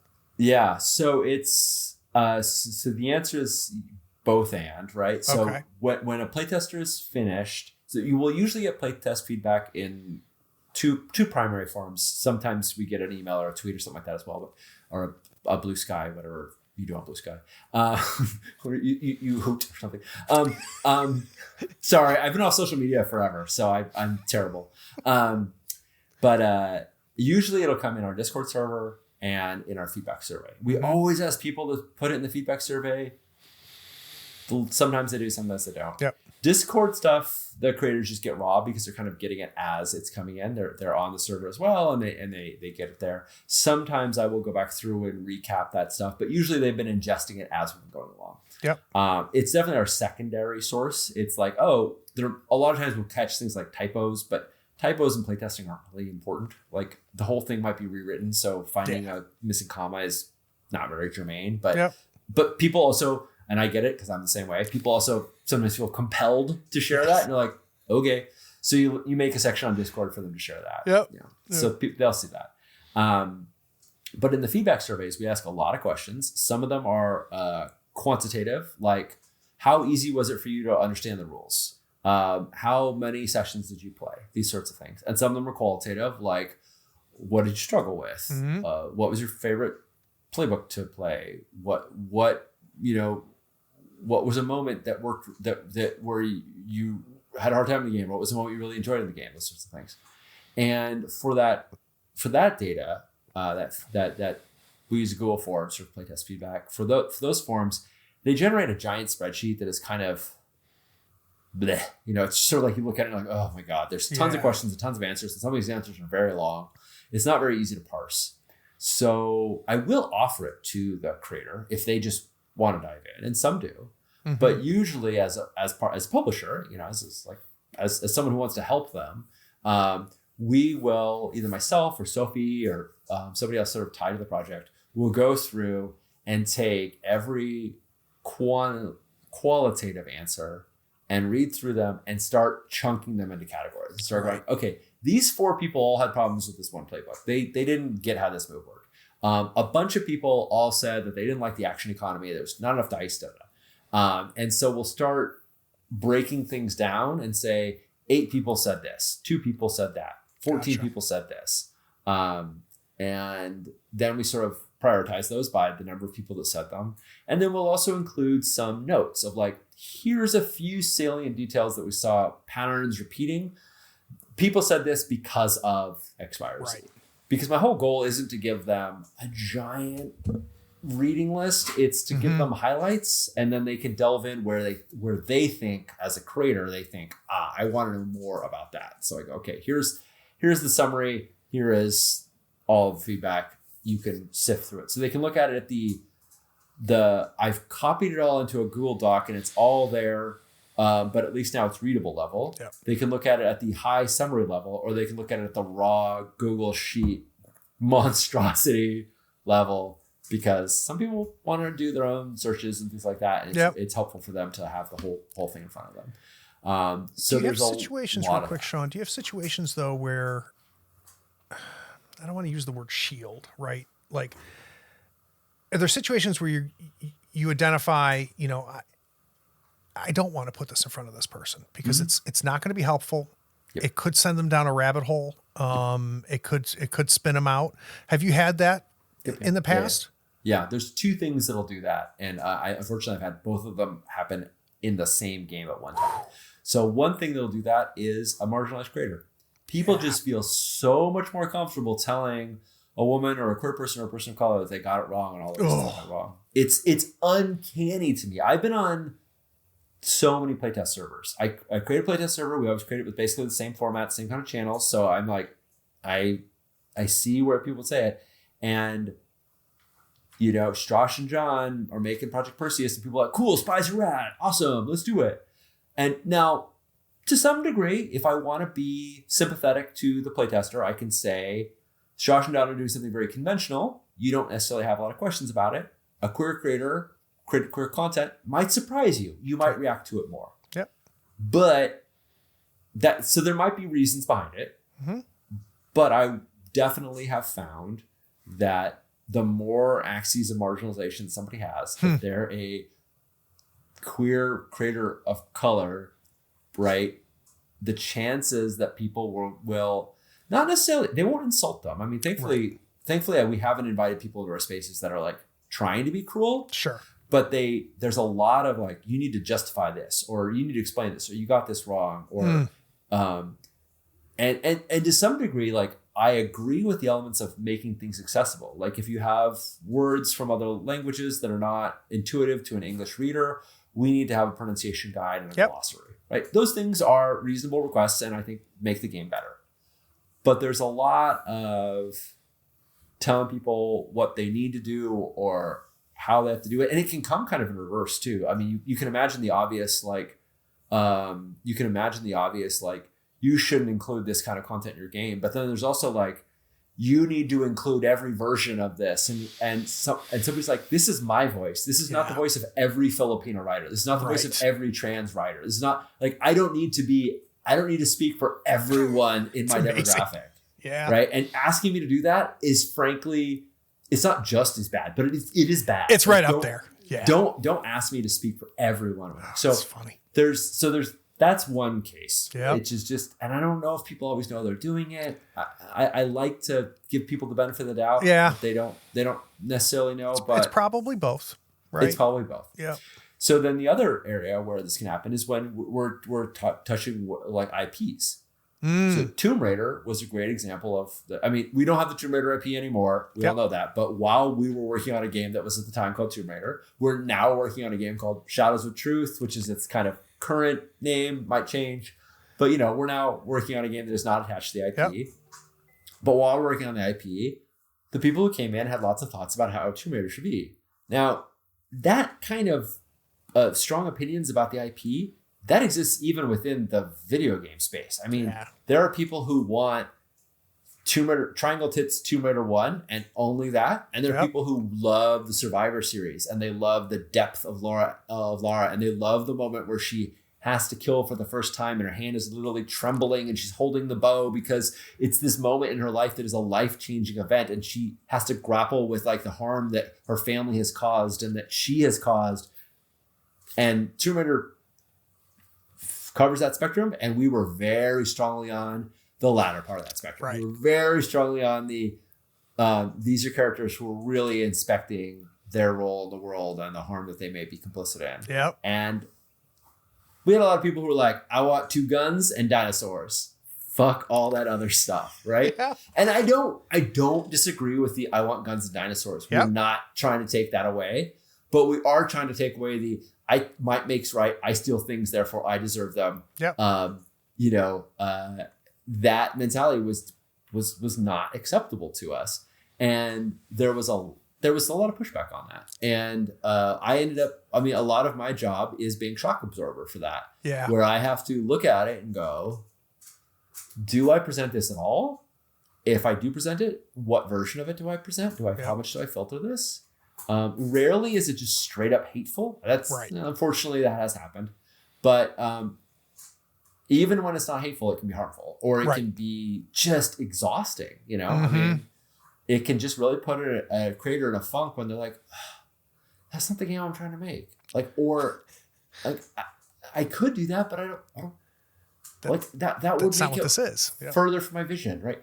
And yeah, it's and sometimes people People who love your game will go, great, good job, love it. People who hate your game will write you essays, telling you. Yeah, and the majority of people who love your game aren't going to say anything, right? Yeah. That's so true.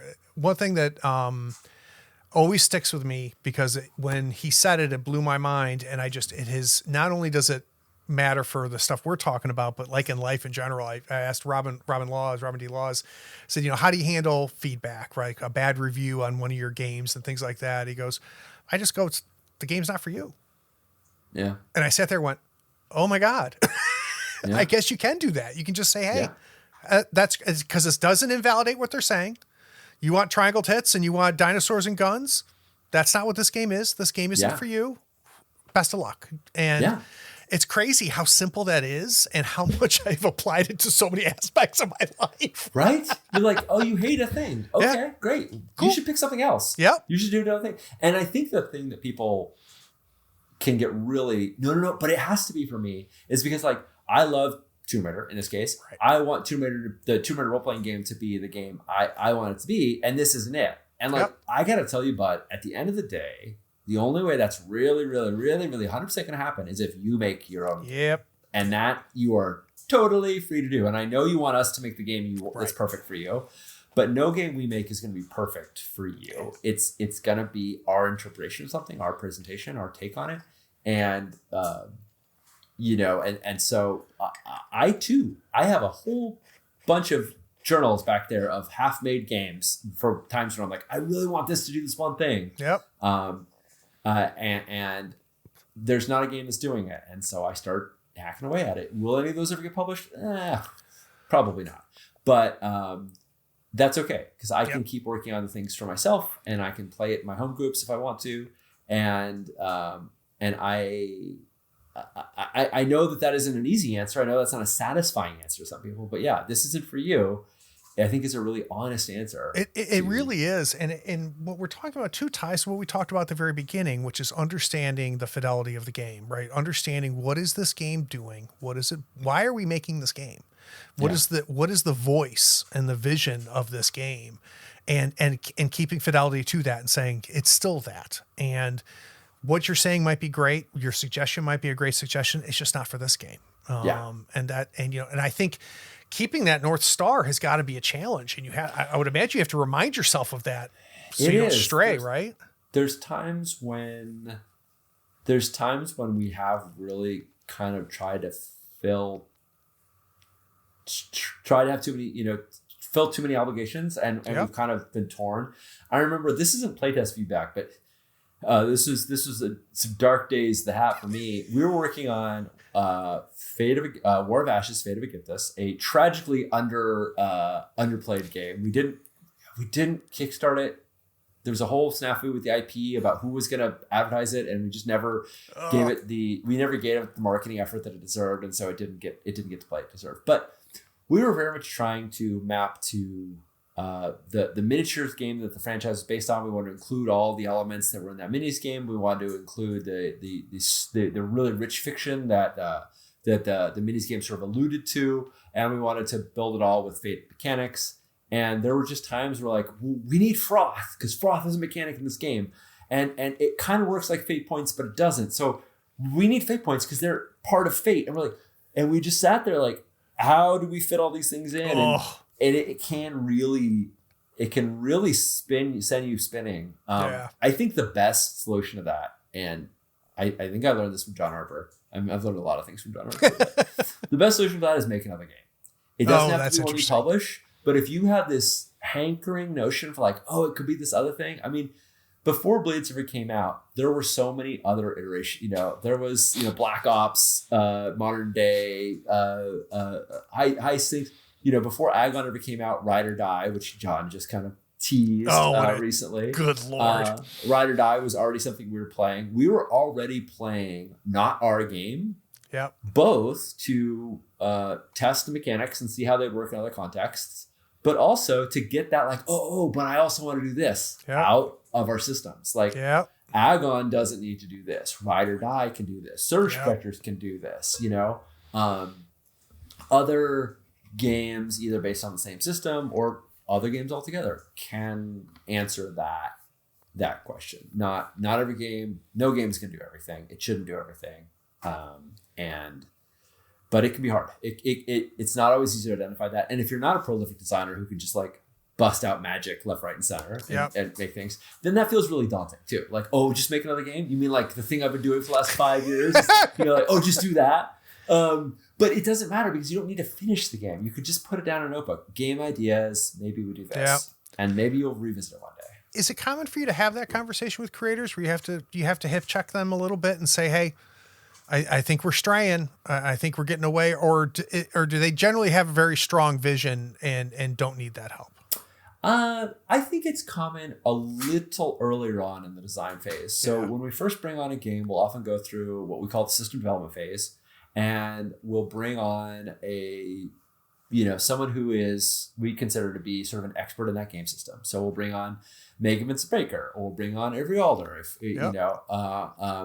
we're doing a PBTA game, and they consult with us and read games, and they are often the ones to be like, your game's doing 7 things, pick 3 or pick 1, or and they will often do that. I will also do developmental editing passes, which often happen. They can happen anytime. Sometimes they're later in the game. It sort of depends on how much the game is sort of solidified.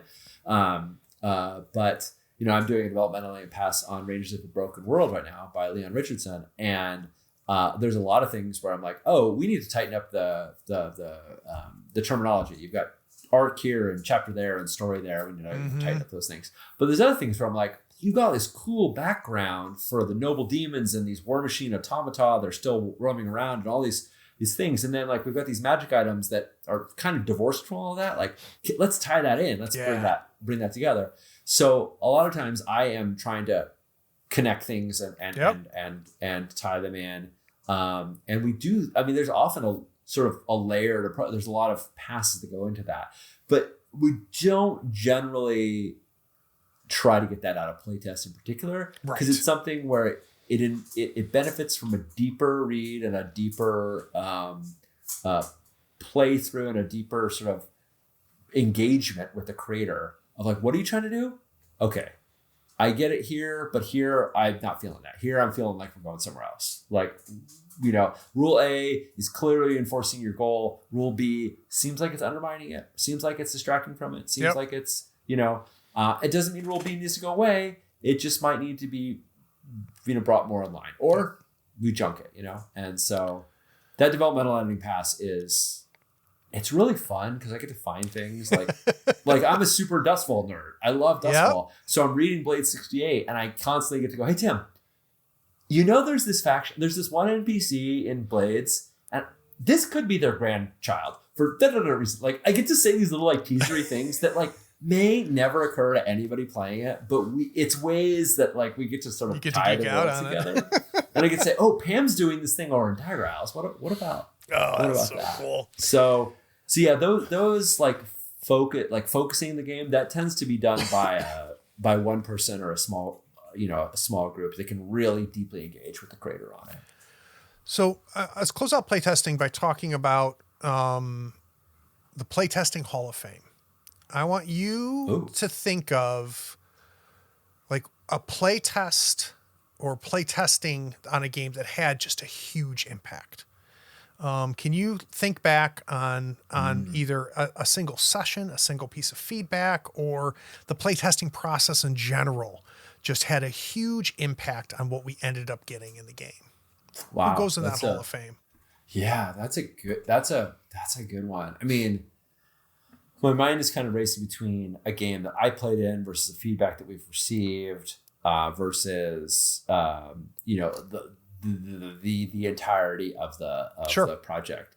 I don't know that I'm going to give you a single one, but I can give you some examples. So I think we've already talked about a couple. Chen Zhang, we realized, wanted to change the focus to be about retirement. Dagger Isles realized that we wanted to make them all about liberation. Those are big change. I mean, game like Dagger Isles was playtesting years ago. There's a reason why it's taken years for us to do it. In a lot of ways, we've been rewriting the game. It's very, very. We didn't take this lightly at all. Yep. But I think another one that it isn't big in terms of the like direction of the game, but it's big in terms of what the game was and versus what it's going to become, was Project Perseus. So Perseus was a game that was very easy for people to get. It's super spies in the 1980s fighting the supernatural. It is Atomic Blonde if werewolves exist. It's very easy for you to grok it. And John Harper has said very smart, very intelligently that if I tell you something, if I introduce something to you that you already have a context for, like a pirate or a cyborg, I don't need to give you a lot of details for you to figure that out. I can say a pirate of the Red Seas with a curse that they can never die, right? And you could probably just take that and roll with it. You do not need more. Yep. You're going to be fine. But if I introduce you a quasar that is descended from the Ultratoms, you need more context, right? Like you need more context. So Perseus worked very well because it relied on a lot of tropes and a lot of history that is very familiar to people. And you can go anywhere in the world and do cool spy action. Mostly, well, not anywhere, major cities in the world. So the whole world is your playing field, but the spy things happen in major cities because that's the genre. Yep. And that I think was fine. But what people saw was they just wanted more. We want more agents. We want more handlers. We want which are the two types of PCs, because in this game you have like a quasi GM role where one person plays the handler and they're like the guy in the chair, and they're the ones back at base that are helping you out. They're the ones who can do the flashbacks. They're the ones who can resist consequences for you. They're the ones that can seed gear for you. But people wanted more of those things. They wanted more examples of gear. They wanted departments within Perseus, like R&D and containment and all these other departments. And who's in those departments? We now need NPCs that are in those departments. And then who leads Perseus? We know Perseus is kind of shady, but who? So now we have all these directors, and there's directors because Perseus is a offshoot of the UN. There's directors from every different country. Well, what are the political implications of the directors from each of the countries?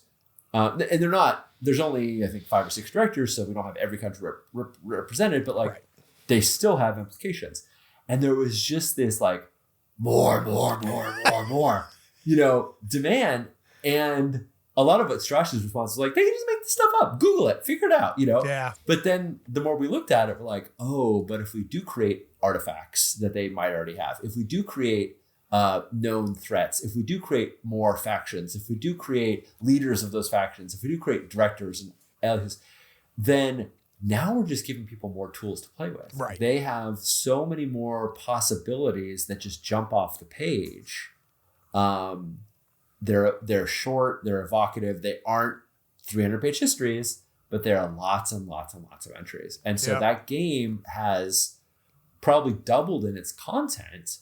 It was a short game originally. It needed some additional writing in terms of like GM advice and all that stuff, but we didn't think it was going to get hugely bigger in the setting and the content, but people just devoured it and they just wanted more. So it's also a game that's been out of playtest for a long time because that stuff is hard to create and think of. And a lot of it isn't strictly speaking mechanical. The mechanical changes were important and we revised them, but it was a lot of the world itself that we're building out. And that game is going to be a hugely larger, hugely more filled with conspiracies, hugely more filled with cool NPCs that have distinctive traits that you can just grab out of the book and play right then and not have to like invent the missions. Because a lot of it was like, oh, GM's got to do a lot of like what happened in 1982 and like these sort of things. And we wanted to give them the tables to generate the problems, the NPCs to draw from, the artifacts to make his MacGuffins or God bless you. And, Thank you. Right? I really think, even though it's hard work, it was just so worth it. Yeah. So, yeah. It sounds like it's going to be more play ready, right? And in a world of limited time and resources, the more play ready a game is, the more attracted I am to it as a player. Yeah. Same. I don't want to have to play a game, read a game, and then like read another set, like read a ton more to be able to then play it. Like that is when it happened to me when I played Errant. Errant is a it's an OSR game with tons of really cool mechanics, but there's like the razorous thin amount of setting in it. And they're like, oh, if you play is it a zealot? Yeah, if you play a zealot, you might have a god that gives you all of these different powers. Here's one example. And I'm like, so if I want zealots in my game, I need to create all the rest of these? God, and so I ended up, when I ran it, I used Mercager, the Thousand Islands setting by ZXU and oh God, who's ZX partner in that? But I had to bolt on a setting because there just wasn't one there, and that was okay. But I was like, this is a lot of extra work, and nothing against Errant. It's a very cool procedural game. It does a lot of neat stuff, but as a GM, I wanted more. Right. And there's people out there whose kink would be, yes, thank you for not doing that because that is what I love. Right. Like there's people that like, that's just their thing. Yeah. Yeah. 100%. And I like those folks who make whole worlds, like whole cloth, like they just make them from scratch. Go like good for you. Like I am so impressed by that.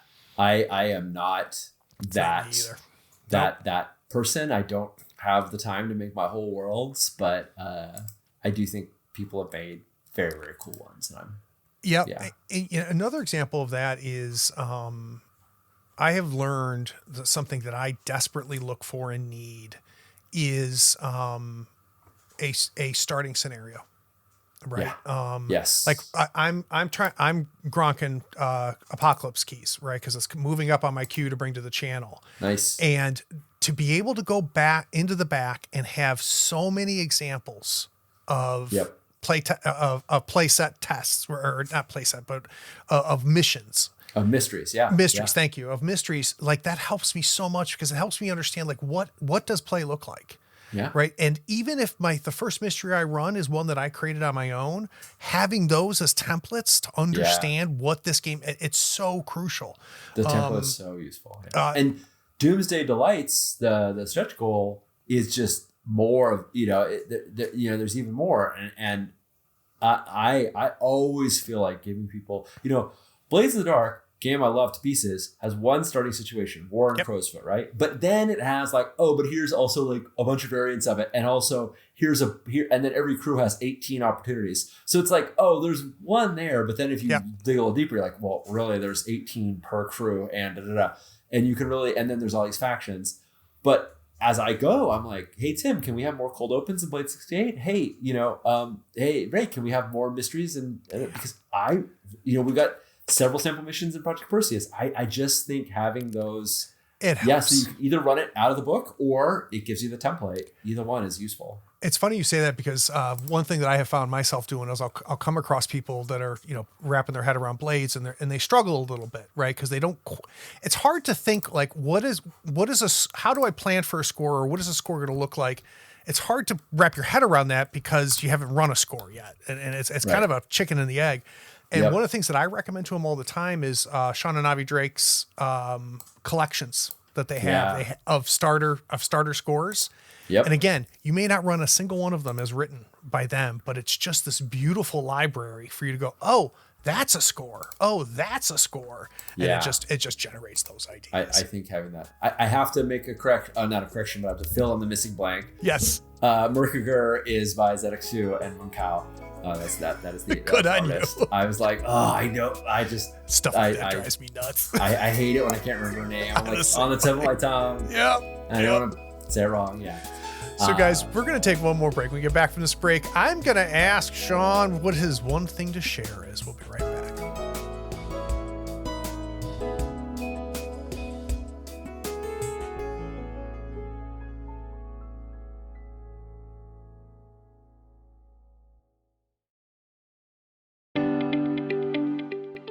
This is the part of many podcasts where someone comes on, interrupts the show, and explains that you should consider paying for the content that you're listening to right now for free. That pitchman explains by giving $1 or more a month, you not only support the show, but you allow the show to grow and improve. Here on the third floor, we refuse to interrupt your episode of Tabletop Talk with such time-wasting pleas. We pledge never to run a spot asking you to go to patreon.com and give $1 or more a month, because supporting content creators keeps the content coming. Even if there is a link in the show's description, and there is, we don't ask you to click it and become a patron.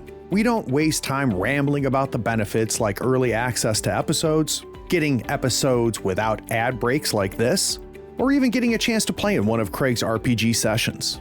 Anyway, enjoy this episode knowing Tabletop Talk, despite being supported by its patrons, won't engage in such blatant appeals for support.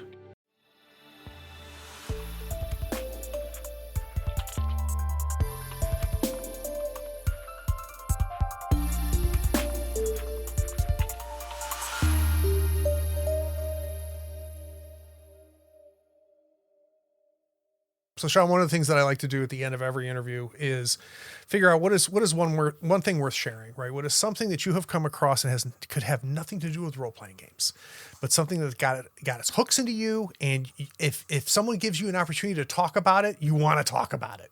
Just put a quarter in Sean, he's going to talk about it. So what is the one thing worth sharing for you?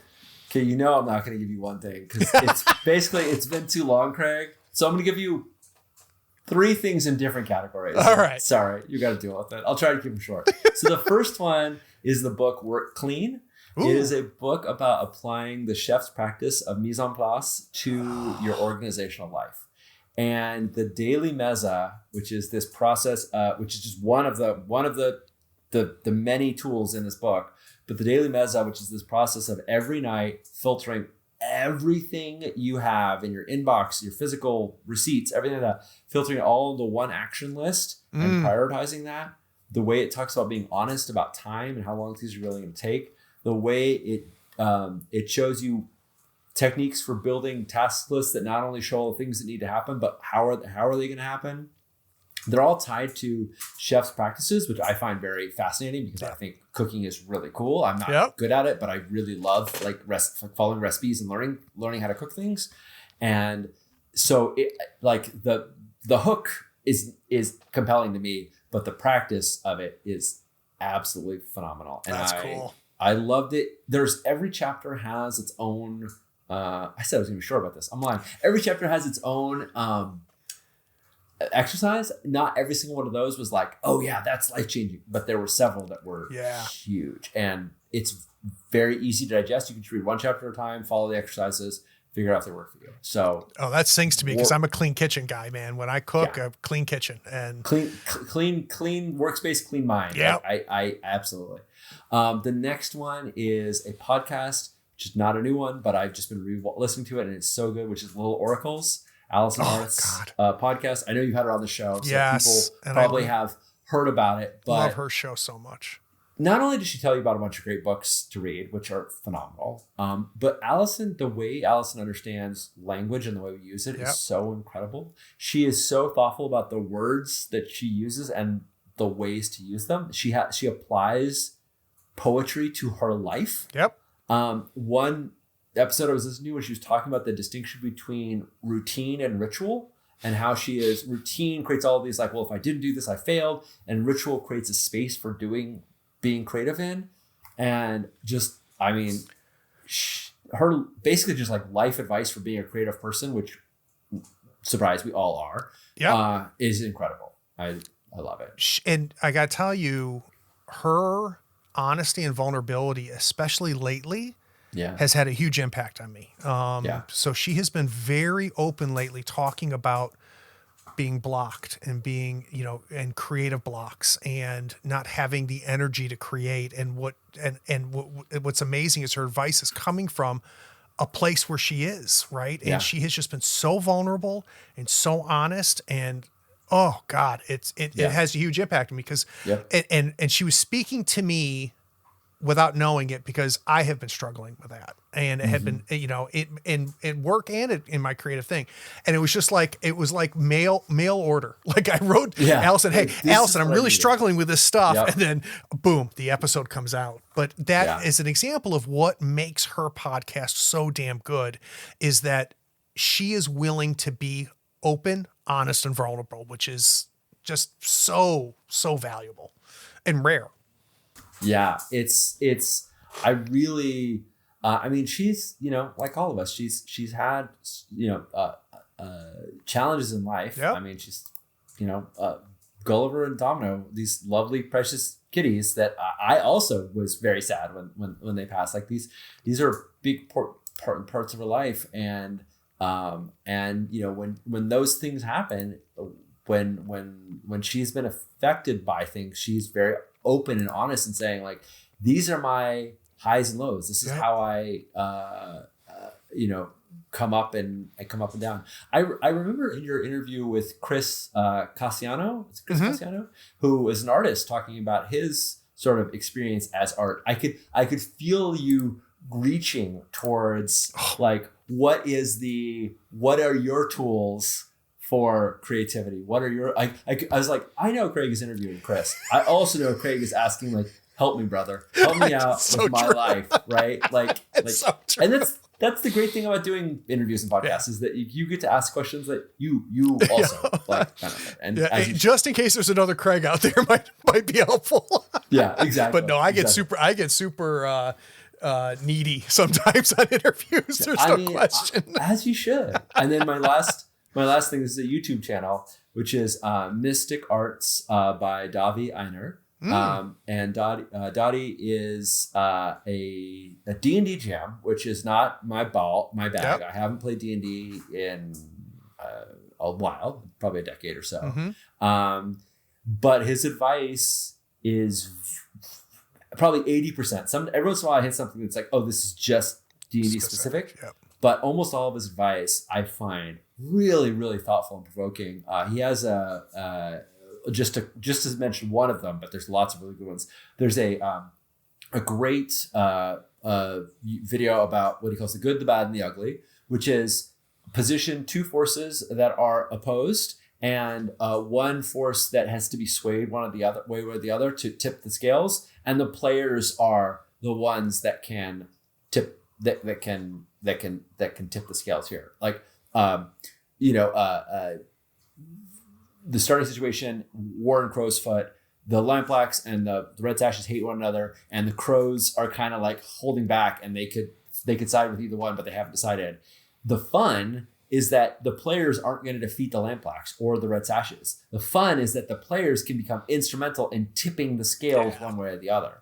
And I was like, oh man. And he just presented all of these situations in where the players can be big damn heroes by changing things on a scale much larger than them, because you have easily and clearly identified who the major players are and what would tip the scales one way or the other. And that was just one of them. And I thought it was great. And I think about it a lot when I'm doing prep work and I'm considering factions and I'm considering interactions between NPCs. It's really smart. Yeah, I have picked up a lot of that stuff by listening to podcasts about script writing. That has helped me a ton as a GM, because they distill that stuff like that down to what is compelling, what is interesting. Like the whole the one I've been listening to talked about writing scenes, right? Which is the block of a script, right? Scene. And they spent all this time talking about every scene has to do three things. And I was like, holy shit, that's interesting, because I can use that. Right. If I can say every time we have a scene in a role-playing game, I've got to make sure it has three things. Well, hold on. Don't leave me hanging. What are the it varies. It varies. Okay. It can be anything, but what their idea is that if your scene is about one thing, it's not a scene. Right. What you have to do is the scene has to have, whether it be three different conflicts or three different players or three different point of views, or it's this idea of a level of complexity that justifies the scene to exist. Got it. And it's really interesting to think about in the context of role-playing games. Like, why are we here? right? If we're gonna talk about,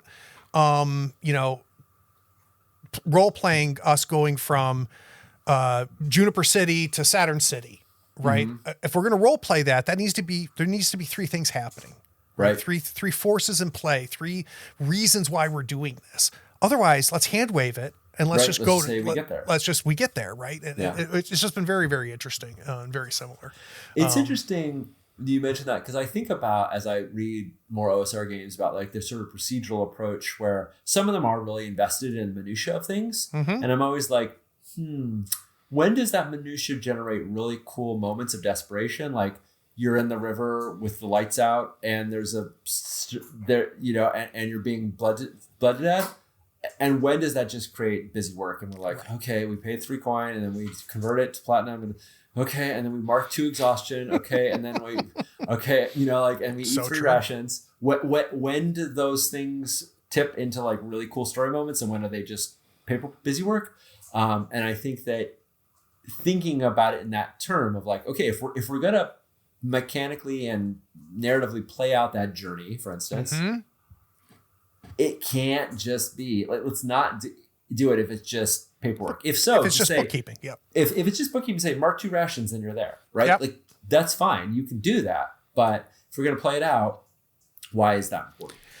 It's funny you say that. It makes me think about the resource die, right? Like where I first encountered a resource die was in Forbidden Lands. And one of the pillars of Forbidden Lands is the exploration, right? That's a big part of the hex crawl and dealing with that. And, the idea that you can't go, okay, it's going to take us 7 days to get there.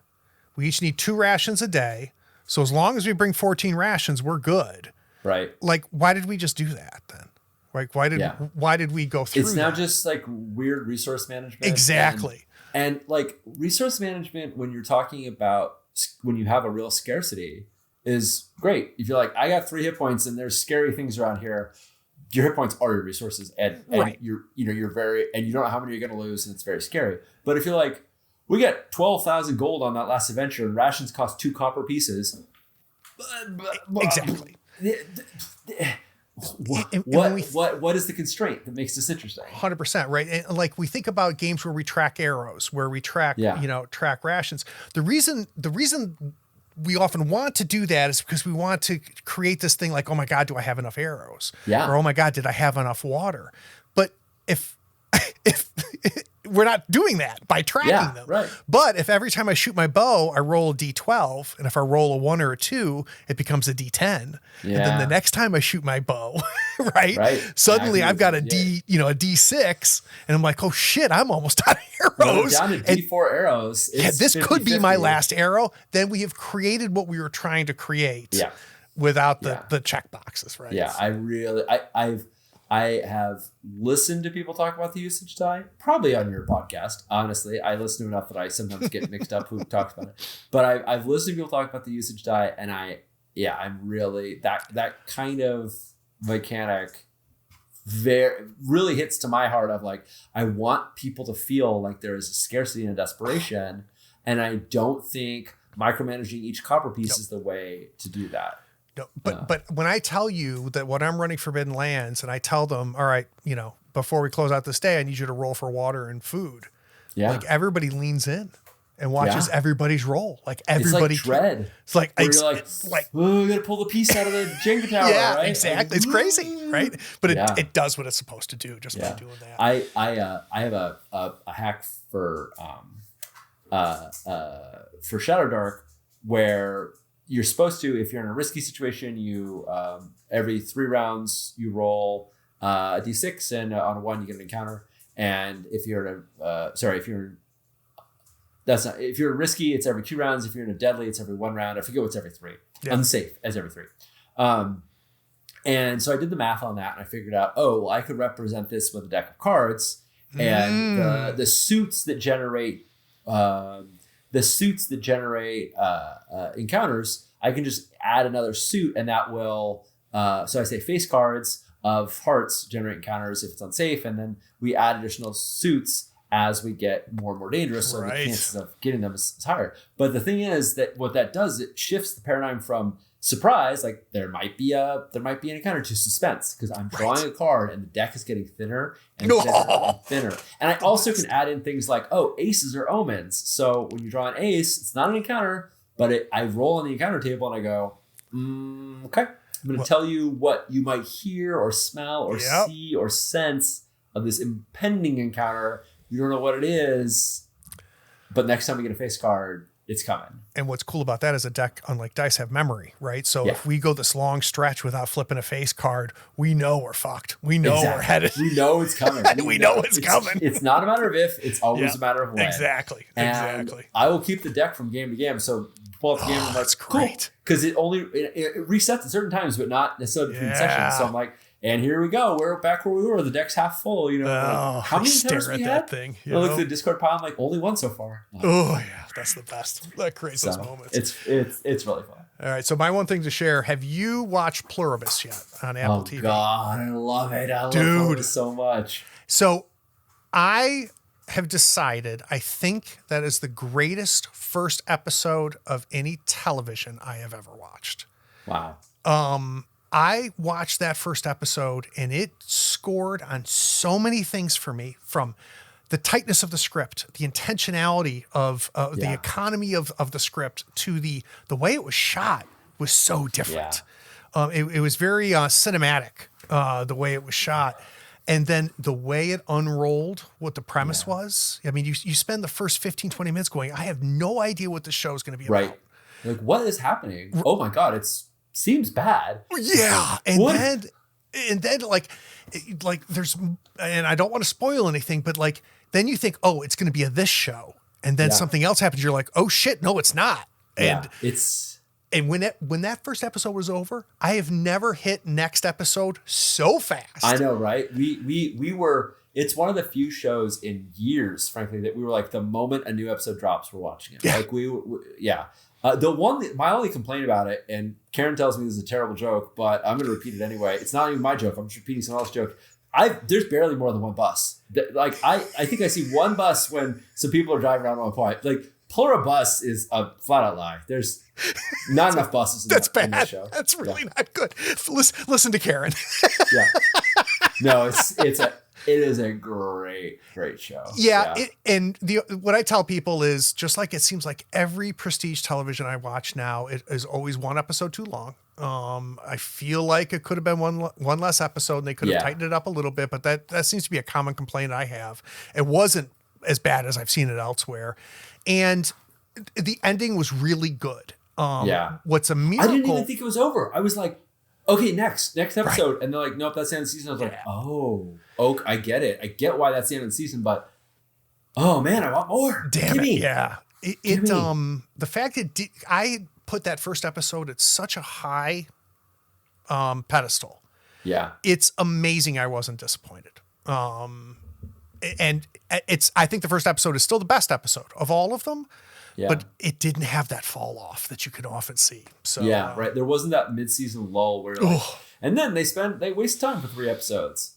I don't want to spoil it either. But if anyone, just sign up for Apple TV. Just do it. Get it. Just watch it. Yeah.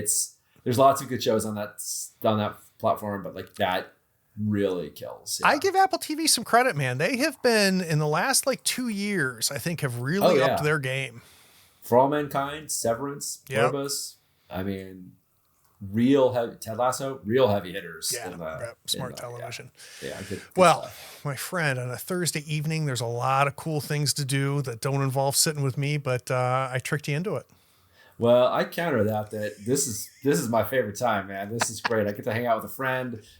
So thank you for having me. This was such a delight. It always is. And it's just great seeing you. For those of you listening, guess what? This is the end. You made it. And I want you to know how much I appreciate that. And if you've got some extra spoons, take care of yourself or take care of somebody else.